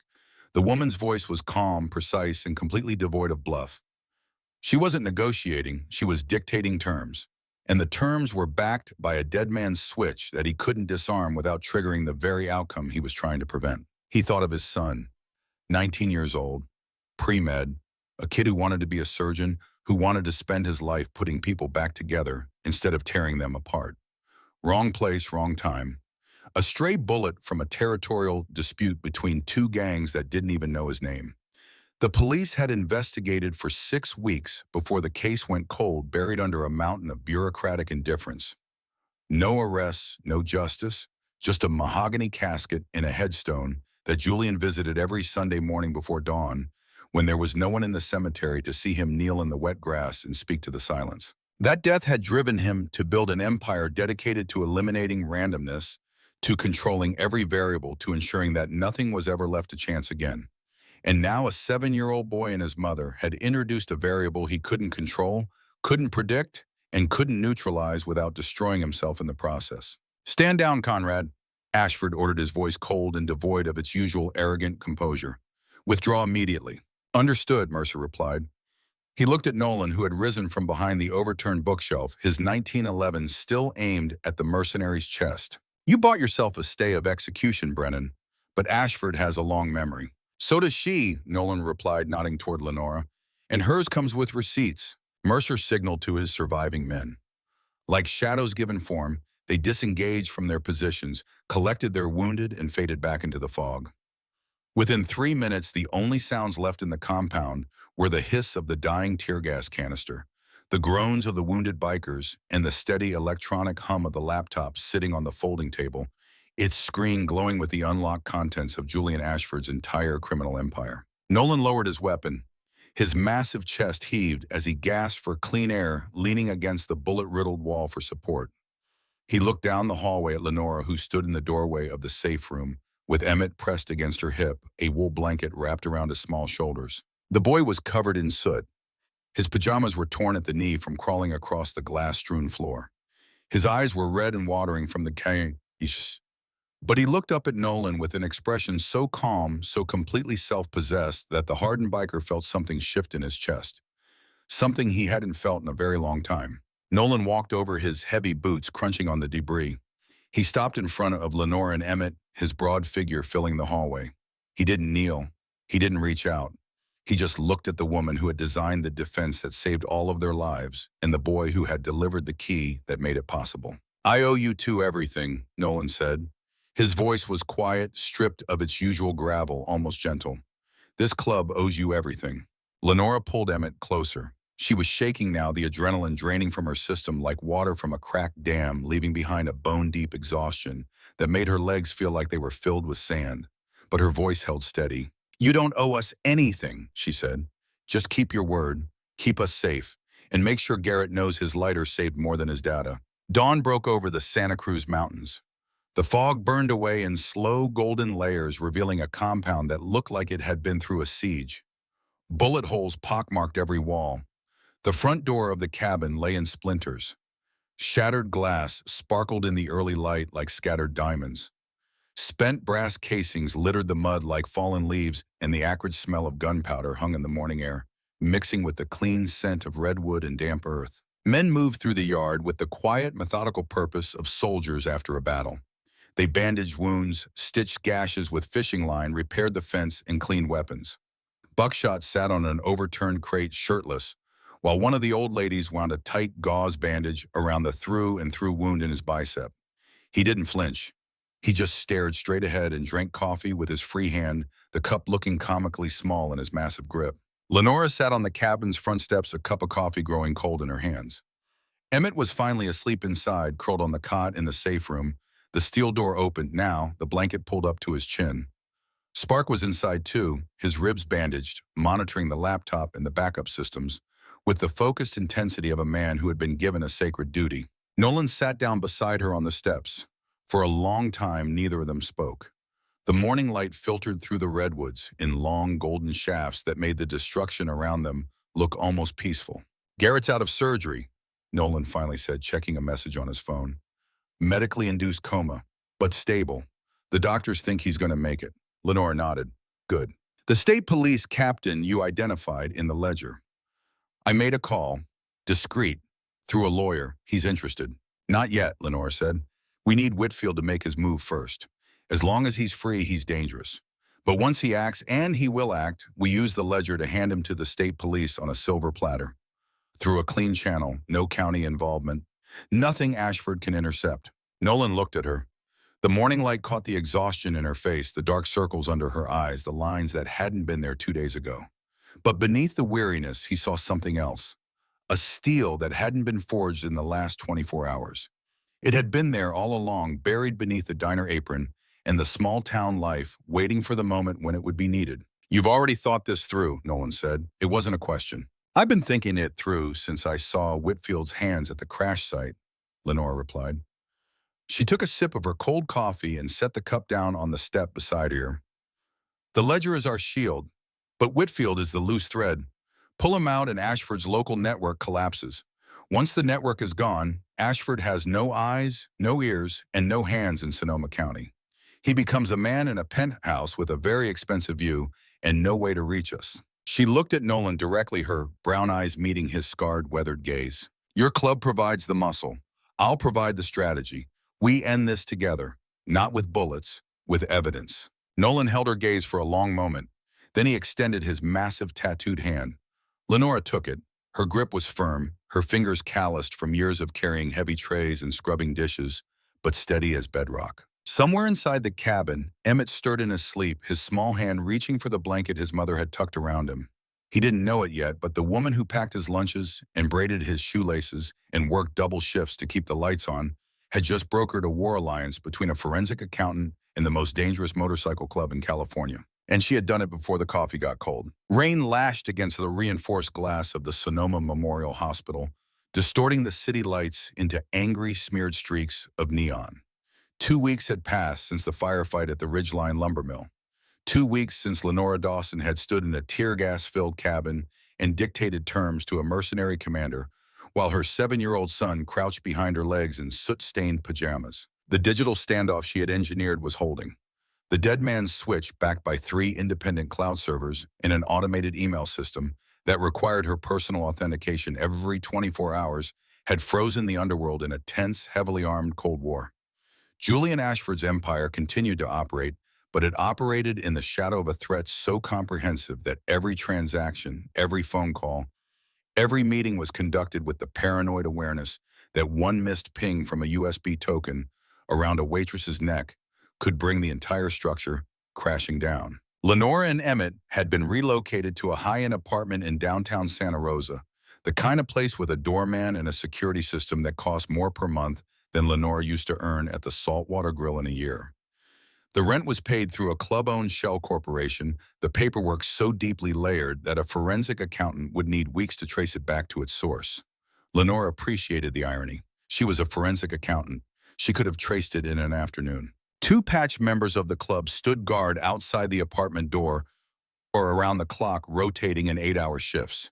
They were quiet, respectful men who nodded when Lenore passed and who had developed an unexpected fondness for Emmett, who brought them glasses of lemonade and asked them questions about their motorcycles with the earnest curiosity of a boy who had decided that these enormous tattooed men were his personal squadron of guardian angels. Lenora was grateful for the security, but she was not idle behind it.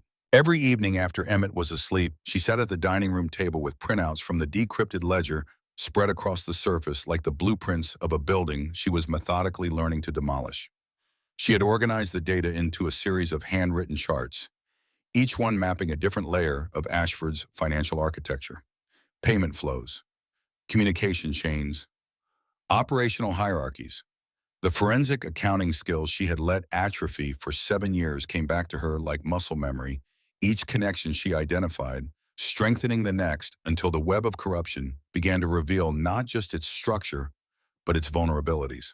And the single greatest vulnerability in Ashford's local network was Detective Desmond Whitfield. The ledger confirmed what Lenore had suspected from the moment she watched him at the crash site. Whitfield was not merely a corrupt cop collecting envelopes. He was the central nervous system of Ashford's law enforcement payroll in Sonoma County. Every monthly payment to the 14 compromised officers in the region flowed through accounts that Whitfield administered. Every piece of intelligence that moved between Ashford's organization and the dirty badges passed through encrypted communication channels that Whitfield managed. He scheduled the drops. He coordinated the cover-ups. He redirected investigations.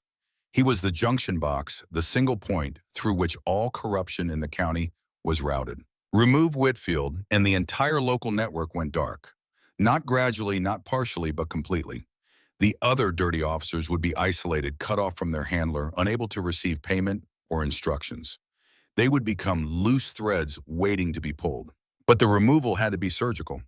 If Whitfield was arrested through the county's own internal affairs process, the other compromised officers would have time to destroy evidence, coordinate their stories, and disappear. The arrest had to come from outside the county system, through a channel that Ashford's network couldn't intercept or corrupt. And it had to come with evidence so overwhelming that no amount of legal maneuvering could delay prosecution. Lenora had already identified the clean channel. Captain Rowan Hatch of the California State Police, whose division had been flagged 3 times in Ashford's internal communications as a persistent threat. Each time Hatch's investigators had gotten close to the syndicate's operations, Whitfield had intervened to redirect the investigation, feeding false leads and bearing evidence.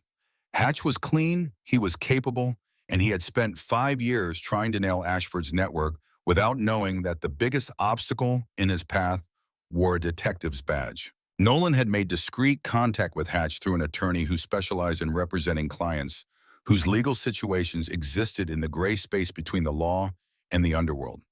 The attorney had presented just enough of the ledger's contents to establish credibility without revealing the full scope of the data. Hatch was interested, very interested, but he needed more than financial records. He needed Whitfield caught in the act of committing a crime that could be prosecuted independently of the larger conspiracy.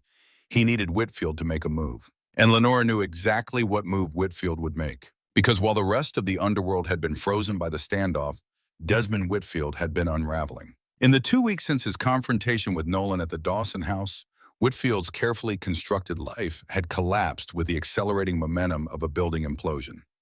Ashford had cut him loose. The offshore accounts that had supplemented his detective salary with $12,000 a month had been frozen. His access to the syndicate's encrypted communication network had been revoked. He was a man who had sold his badge, his integrity, and his oath for money and protection, and now both had been withdrawn without warning or ceremony. Internal Affairs had opened an investigation. Someone Whitfield suspected the Angels had anonymously submitted enough circumstantial evidence to trigger a formal review of his case files. His lieutenant had quietly relieved him of duty, pending the investigation, confiscating his badge, and issuing a terse statement about administrative leave. The local papers had picked up the story. Not the full truth, not yet, but enough innuendo and unnamed sources to destroy his reputation in a community where reputation was the only currency that mattered. Desmond Whitfield had not always been a corrupt man. 12 years ago, he had been one of the most decorated detectives in the county. Commendations for valor, a 92% case clearance rate, a reputation for methodical, relentless investigation that earned him the grudging respect of defense attorneys and the genuine admiration of his peers. He had coached Little League on weekends. He had organized the department's annual toy drive for foster children. He had been by every reasonable measure a good cop. Then his wife Margaret was diagnosed with an aggressive form of ovarian cancer. The treatments were experimental, expensive, and not covered by his department insurance. Within 18 months, the medical bills had consumed their savings, their retirement, and their home equity. Whitfield had taken a second mortgage, then a third, Amon. He had borrowed from his brother, his in-laws, and his partner. None of it was enough. The cancer didn't care about financial planning. It just kept consuming. Julian Ashford's intermediary had approached him during the darkest month when Margaret was in the ICU and the bank was preparing foreclosure proceedings on the house. The offer had been presented not as corruption, but as consultation. Advisory services, nothing that would compromise an active investigation, just information, just context. The first payment had been $5,000 deposited into an account that didn't appear on any financial disclosure form. It had covered Margaret's pharmacy bills for 2 months. The second payment was larger. The third larger still. And with each deposit, the line between consultation and corruption became harder to see until one morning Whitfield looked in the mirror and realized he couldn't see it at all. Margaret had died anyway. The cancer had won, despite the money, despite the experimental treatments, despite everything. And in the hollow grief that followed, Whitfield discovered that corruption, once begun, doesn't stop when its original justification disappears. It becomes a habit, then a dependency, then an identity. By the time he understood what he had become, the man he used to be was so far in the rearview mirror that he couldn't even remember what that man's face looked like. Now, stripped of his badge, his money, and his protector, Whitfield sat alone in a rented studio apartment in Petaluma, drinking bourbon from a paper cup and staring at a wall covered in newspaper clippings about the Highway 1 crash. In the center of the wall, circled in red marker, was a photograph he had pulled from the hospital's public website. Garrett Thorne, room 412, Sonoma Memorial Hospital, intensive care unit. Whitfield's deteriorating mind had reduced the complex web of his failures to a single obsessive equation. Garrett Thorne was the source. The biker had built the ledger. The biker had handed it to the child. The child had given it to his mother. The mother had turned it into a weapon. If Whitfield could eliminate Garrett, he believed with the desperate illogic of a drowning man that the chain would break. The ledger would lose its guardian. The club would lose its purpose. And maybe, just maybe, the walls closing in around him would stop. It was a fantasy. Lenore's dead man's switch operated independently of Garrett's survival. Killing the biker would accomplish nothing except adding a murder charge to the growing list of crimes that would eventually bury Whitfield in a federal prison. But desperation doesn't think clearly. It reacts. And Whitfield was beyond thinking. Lenore had predicted all of this. Sitting at her dining room table in Santa Rosa, tracing the pattern of Whitfield's payments and communications across 18 months of ledger entries, she had built a psychological profile of the detective as detailed as any FBI behavioral analysis. She understood the trajectory of his corruption. She understood the pressure points that had driven him from compromise to dependency. And she understood with a cold certainty that settled in her stomach like a stone that a man who had lost everything, his badge, his money, his protector, his identity, would fixate on the person he blamed for his destruction. Not the child. Children were tools, not targets in Whitfield's calculus. Not Lenore herself, though the thought had occurred to her. The target would be Garrett, the origin point. The man lying helpless in a hospital bed, the man whose survival was the symbolic center of the entire conflict. Lenore had shared her analysis with Nolan over a secure phone call 3 days after the firefight. "He'll go after Garrett," she had said, her voice flat with the certainty of someone presenting a conclusion, not a hypothesis. "Not immediately. He's too smart for that. He'll wait until the attention dies down, until the guard gets complacent, until he thinks no one is watching. Then he'll try to kill him in the hospital. Quietly, something that looks natural. A cardiac event, an overdose, something that won't trigger an investigation." "How do you know?" Nolan had asked. "Because I've read 18 months of his communications. I know how he thinks. He's methodical. He plans. He never acts on impulse, but right now his methodology is breaking down because his support structure has been removed. He's going to revert to the one thing he still knows how to do: eliminate a witness. And Garrett is the only witness he can reach." Nolan had wanted to triple the guard on Garrett's room. Lenore had told him to do the opposite. "Pull the guard," she had said. The silence on the line had lasted 5 full seconds. "You want me to leave my brother unprotected? I want you to create an opportunity. Whitfield won't move if there's a prospect sitting outside the door with a pistol in his waistband. He'll see the guard, he'll abort, and he'll wait for another chance. We can't sustain 24-hour hospital security indefinitely, and eventually he'll find a gap. I'd rather create the gap on our terms when we're ready for him than wait for him to find one when we're not. And when he walks into the room, Captain Hatch and his state troopers will be waiting, along with you and Crane. Whitfield gets caught in the act on camera with a lethal substance in his hand, attempting to murder a patient in his hospital bed. That's not a financial crime that needs forensic accountants to explain to a jury. That's attempted murder. Clean, simple, prosecutable.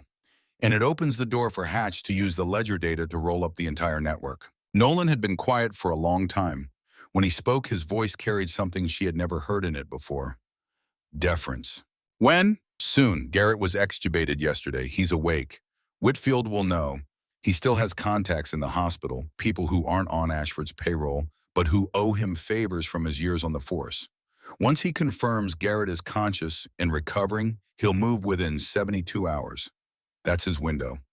After that, Garrett gets transferred to a rehab facility with better security, and Whitfield loses access. That conversation had taken place 4 days ago.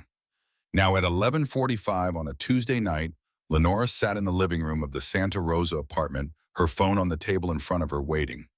Emmett was asleep in the bedroom, curled around a pillow, his rock collection bucket sitting on the nightstand beside a glass of water and a dog-eared comic book. The phone buzzed, a single text from Nolan. 3 words. Rat took the cheese. Lenora closed her eyes. She allowed herself one long, slow breath. The exhale carried 6 months of accumulated fear, 2 weeks of meticulous planning, and the particular exhaustion of a woman who had spent every waking hour since a July afternoon thinking 3 moves ahead of men who carried guns and commanded armies armed with nothing but a laptop, a stack of printouts, and the unshakable conviction that intelligence was a more reliable weapon than violence. She picked up the phone and typed a reply. Hold him for Hatch. Don't hurt him. We need him talking, not bleeding. She set the phone down, walked to Emmett's bedroom door, and looked in at her sleeping son. The boy who had started all of this by climbing through a blackberry thicket with a bucket and a sandwich. The boy who had held a dying man's guts together in a drainage ditch. The boy who had crawled through a gunfight to deliver a password that saved an entire criminal organization's worth of evidence from digital oblivion. He was snoring softly, one arm dangling off the edge of the bed, his fingers twitching in some private dream. "It's almost over, baby," Lenora whispered. Then she closed the door and went back to waiting. At Sonoma Memorial Hospital, the trap had been sprung with the quiet precision of a mechanism designed by someone who understood that the best traps don't look like traps at all. Room 412 was bathed in the sterile blue glow of medical monitors. Garrett Thorne lay in the adjustable bed, his massive frame diminished by weeks of inactivity and medical intervention. He had been extubated 48 hours earlier, and while his voice was a ruined whisper and his body was a roadmap of surgical scars and healing wounds, his eyes were clear, the stubborn, defiant clarity of a man who had stared into the abyss and decided with characteristic bluntness that the abyss could go to hell. The hallway outside room 412 was empty. The usual prospect who sat in a plastic chair outside the door pretending to read a motorcycle magazine while a pistol pressed against his lower back had been quietly reassigned earlier that evening. The nurse's station at the end of the corridor was staffed by a single attendant who had been told gently but firmly that she should take her break in the break room and not come back until she was called. In the dark corner of the room, hidden behind the drawn privacy curtain near the window, Nolan Brennan stood motionless. He had been standing for 3 hours.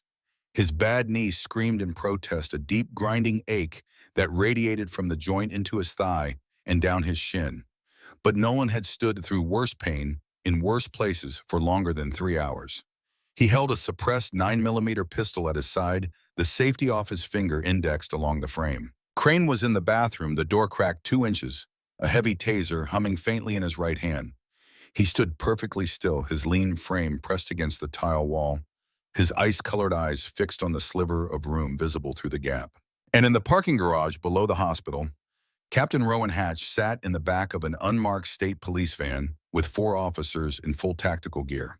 The van's communications array was linked to a micro camera that Spark had installed in the ceiling tile of room 412 earlier that day, disguised as a smoke detector. The feed was crystal clear. Hatch watched the empty hallway on his monitor and waited with the patient predatory stillness of a man who had spent 5 years chasing a ghost and was about to watch it walk into a cage. At 2:14 in the morning, figure in blue surgical scrubs and a white surgical mask pushed through the stairwell door at the end of the 4th floor corridor. He moved with the careful, deliberate gait of a man who belonged in the building, his sneakers making no sound on the polished linoleum.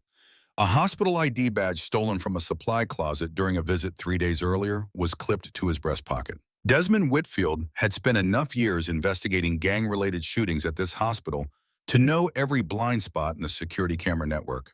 He knew which stairwells were monitored and which weren't. He knew the shift change schedule.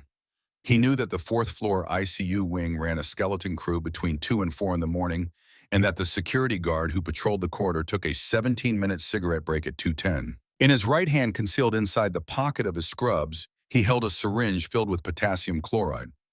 enough to trigger a massive cardiac arrest in a man whose heart was already weakened by blood loss surgery and 2 weeks of critical care. The death would look natural, a complication, a setback, the kind of thing that happened to trauma patients all the time. By the time anyone thought to question it, Whitfield would be across the county line. He reached room 412. The hallway was empty. No guard, no nurse. The door was slightly ajar, the blue glow of the monitors spilling into the corridor like an invitation. Whitfield pushed the door open and stepped inside. The room was quiet. The rhythmic beeping of the heart monitor filled the space with a steady electronic pulse. Garrett lay in the bed, his eyes closed, his breathing deep and regular. The IV line ran from a bag of clear fluid into the back of his left hand, the plastic port easily accessible. Whitfield moved to the bedside. He pulled the syringe from his pocket, uncapped the needle, and reached for the IV port. His hand was steady.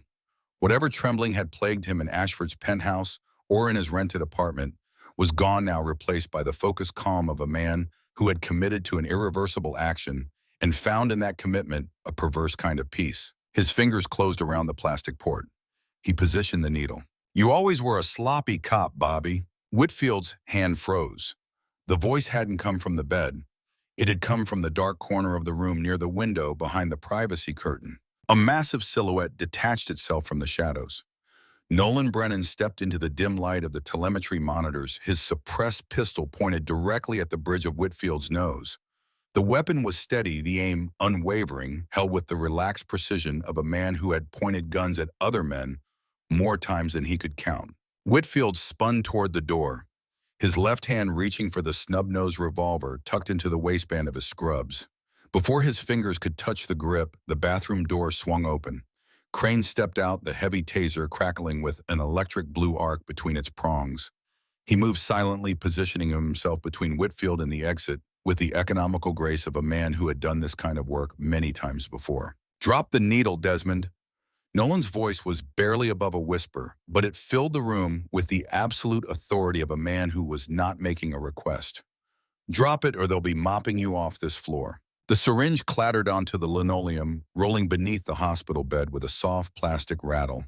Whitfield raised his hands slowly, his eyes darting between the two bikers with the frantic, cornered calculation of an animal that has just realized the cage door has closed behind it.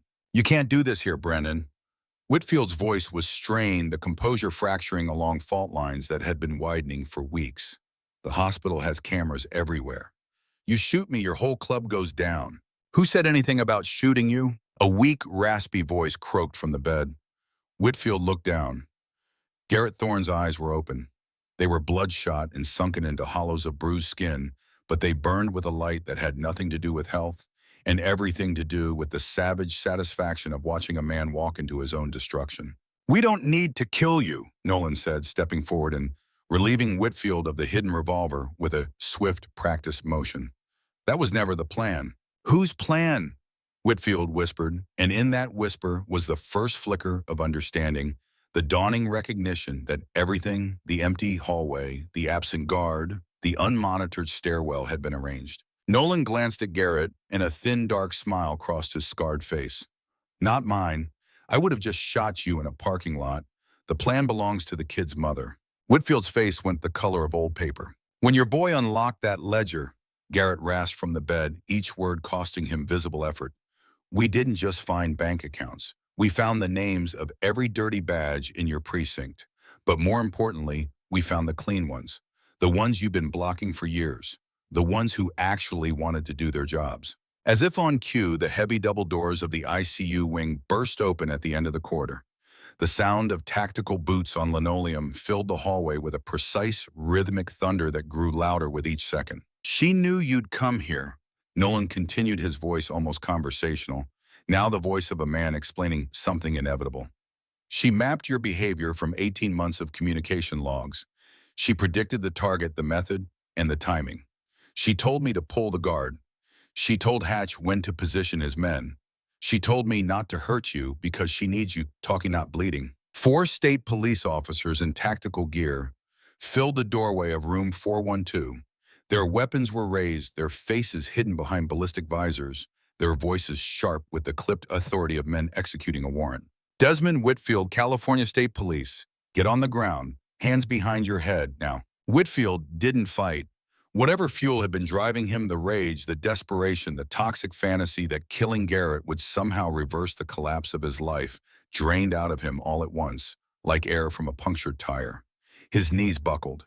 He dropped to the linoleum, his hands lacing behind his head, his forehead pressing against the cold, sterile floor. The handcuffs ratcheted tight around his wrists with a sound that echoed in the quiet room like the closing of a book. Captain Rowan Hatch entered the room behind his officers. He was a compact man in his mid-50s with a silver crew cut in the hard-weathered face of a career law enforcement officer who had never taken a shortcut and never would. He looked at the syringe under the bed. He looked at the camera feed on the tablet his tech officer was holding, showing clear footage of Whitfield entering the room, approaching the bed, and positioning the needle. Then he looked at Nolan. "Your attorney said you'd have something for me." Hatch's voice was flat professional, devoid of emotion. Nolan reached into his leather vest and pulled out a sealed manila envelope. Inside was a flash drive containing a curated selection of the ledger's contents, specifically the files pertaining to Whitfield's role as the network coordinator, his payment history, his communication logs, and his documented interference in 3 of Hatch's own investigations over the past 2 years. "Lenora Dawson prepared this," Nolan said, handing the envelope to Hatch. "She's a former forensic accountant. She organized the financial evidence into a prosecution-ready format. Chain of custody documentation is included. She said you'd know what to do with it." Hatch took the envelope. He held it for a moment, feeling its weight, understanding what it represented. 5 years of dead-end investigations. 5 years of leads that went nowhere because a man with a detective's badge was quietly redirecting them into oblivion. And now, in a single night, the wall had come down. Not through a dramatic raid or an undercover operation, but through the patient, methodical work of a woman who knew how to read financial records the way a surgeon reads an X-ray. "Tell Ms. Dawson I'd like to meet her," Hatch said, "formally, through proper channels. She said you'd say that." Nolan allowed himself a thin smile. "She also said to tell you there is more where this came from. A lot more. When you're ready to move on Ashford's network, she'll provide the complete ledger. But she has conditions." "What conditions?" "Full immunity for the club's involvement, witness protection options for her and the boy if needed, and a guarantee that the information will be used for prosecution, not buried in an evidence locker by someone on Ashford's payroll." Hatch looked at the state troopers hauling Whitfield to his feet, the disgraced detective's head hanging, his body limp with the total surrender of a man who had run out of road. "Those terms are reasonable," Hatch said. "Tell her we'll talk." As the troopers dragged Whitfield through the ICU doors and out of sight, Nolan holstered his weapon and walked back to Garrett's bedside. He placed his heavy hand gently on his brother's uninjured shoulder, careful not to disturb the network of IV lines and monitoring wires. "It's done, brother," Nolan said quietly. "The leak is plugged. Ashford is boxed in. The state police are going to dismantle his local network piece by piece, and it's all because of her." Garrett coughed. The sound was wet and painful, but there was strength behind it that hadn't been there a week ago. His body was healing with the stubborn determination that had kept him alive in the ditch on Highway 1. "The kid," Garrett rasped, "safe, sleeping like a rock, across town, asks about you every single day." Garrett closed his eyes. A faint, genuine smile touched the corners of his scarred, bearded mouth. The smile of a man who had expected to die alone in the dirt and had instead found himself at the center of something he never could have imagined. A chain of events set in motion by a 7-year-old boy with a bucket and a sandwich, sustained by a mother who refused to run, and sealed by a brotherhood that had learned for the first time in its violent history that the most dangerous weapon in California wasn't a gun or a bomb or a cartel's army. It was a woman with a spreadsheet and an iron will. The dust settled on Sonoma County slowly, the way dust settles after an earthquake, in layers, each one revealing more damage than the last. Desmond Whitfield was arraigned on charges of attempted murder, conspiracy, and corruption of public office within 48 hours of his arrest. The security camera footage from room 412 was entered into evidence alongside the syringe containing potassium chloride, the stolen hospital ID badge, and the detailed financial records that Lenora had organized into a prosecution-ready package that the district attorney's office later described in an internal memo as the most comprehensive corruption case file they had ever received from a civilian source. Whitfield did not contest the charges. Whatever fight had been left in him evaporated in that hospital room when the handcuffs closed around his wrists. He accepted a plea agreement that included full cooperation with Captain Hatch's investigation, providing testimony against 12 other compromise officers, 2 judges, and a city councilman who had been on Ashford's payroll for varying lengths of time. In exchange, his sentence was reduced from life without parole to 35 years in a federal facility. He would be eligible for parole at the age of 78. For a man who had once coached Little League and organized toy drives, it was a death sentence measured in decades instead of minutes. Julian Ashford's empire suffocated under the weight of the evidence. Not in a dramatic explosion of raids and arrests, but in a slow, methodical strangulation that played out over months. Captain Hatch's task force used the ledger data to dismantle the network one note at a time, working from the outside and arresting low-level operators and turning them against their superiors with the patient, relentless precision of a man who understood that the most effective way to destroy a building was not to knock it down, but to remove its foundations one brick at a time. Ashford himself was never arrested. The evidence against him was overwhelming, but the legal architecture required to prosecute a man of his resources and connections moved at the speed of federal bureaucracy, not the speed of justice. What the ledger accomplished was something arguably more devastating than a prison sentence. It rendered him impotent. His accounts were frozen. His assets were seized. His network of protection was dismantled, officer by officer, judge by judge. He sat in his glass-walled penthouse watching the fog roll over the San Francisco Bay, surrounded by rare violins and expensive scotch, and slowly came to understand that he had been defeated not by a rival cartel or a federal task force, but by a woman who had spent 4 years reading spreadsheets in a law firm conference room. The Hells Angels maintained their fierce, independent dominion over the roads of Northern California, but their relationship with the civilian world had fundamentally shifted in ways that none of their members fully understood, and none of them would ever publicly acknowledge. 6 months after the crash, the coastal fog gave way to golden light, the kind of afternoon that made the redwoods glow amber and turned the Pacific into a sheet of hammered silver stretching toward the horizon. A thunderous roar broke the quiet of the residential street, a sound so massive and so familiar that the neighbors no longer looked up from their yards. They just smiled because they knew what it meant. 14 gleaming Harley-Davidson motorcycles rolled into the freshly paved driveway of a modest but newly renovated house on the outskirts of Bodega Bay. The house had new paint, a soft coastal blue that caught the afternoon light, new gutters, a new front door, solid oak with a brass deadbolt replacing the one that Nolan had kicked into splinters on a summer night that already felt like it belonged to a different lifetime. The bikes lined up in perfect formation, their chrome catching the sun in blinding flashes. Engines cut off one by one, the silence rolling in behind them like a tide. Garrett Thorne dismounted last. He moved slowly, carefully, leaning on a heavy wooden cane that had been custom carved by one of the club's old-timers from a piece of fallen redwood. The cane was functional, not decorative. His left leg would never fully recover from the shattered femur, and his torso bore a map of surgical scars that would ache in cold weather for the rest of his life. But he was upright, he was breathing, and he was walking toward the porch of the Dawson house under his own power, which was more than any doctor had predicted on the night the paramedics pulled him from that drainage ditch. Emmett sat on the porch steps, his legs swinging his plastic rock bucket, resting beside him on the weathered wood. The bucket was full again. New stones, new pieces of quartz, a few seashells he had collected from the beach. He had rebuilt his collection from scratch in the months since his mother had dumped the old stones onto his bedroom floor on the night everything changed. The boy watched the procession of motorcycles with wide, calm eyes. He didn't stand, he didn't wave. He just waited the way he had waited in the ditch on Highway 1, with a patience that had nothing to do with passivity and everything to do with a quiet, unshakable understanding that some moments needed to arrive at their own pace. Garrett reached the porch. He stood at the bottom of the steps looking down at the boy. 6 months ago, he had seen this face hovering above him through a haze of bloodless and dying sunlight. A small, round face smeared with dirt, framed by tousled blonde hair, attached to a body so small it seemed impossible that it could contain the courage it had demonstrated. Now that face was clean tanned from months of California winter sun and smiling. Just barely.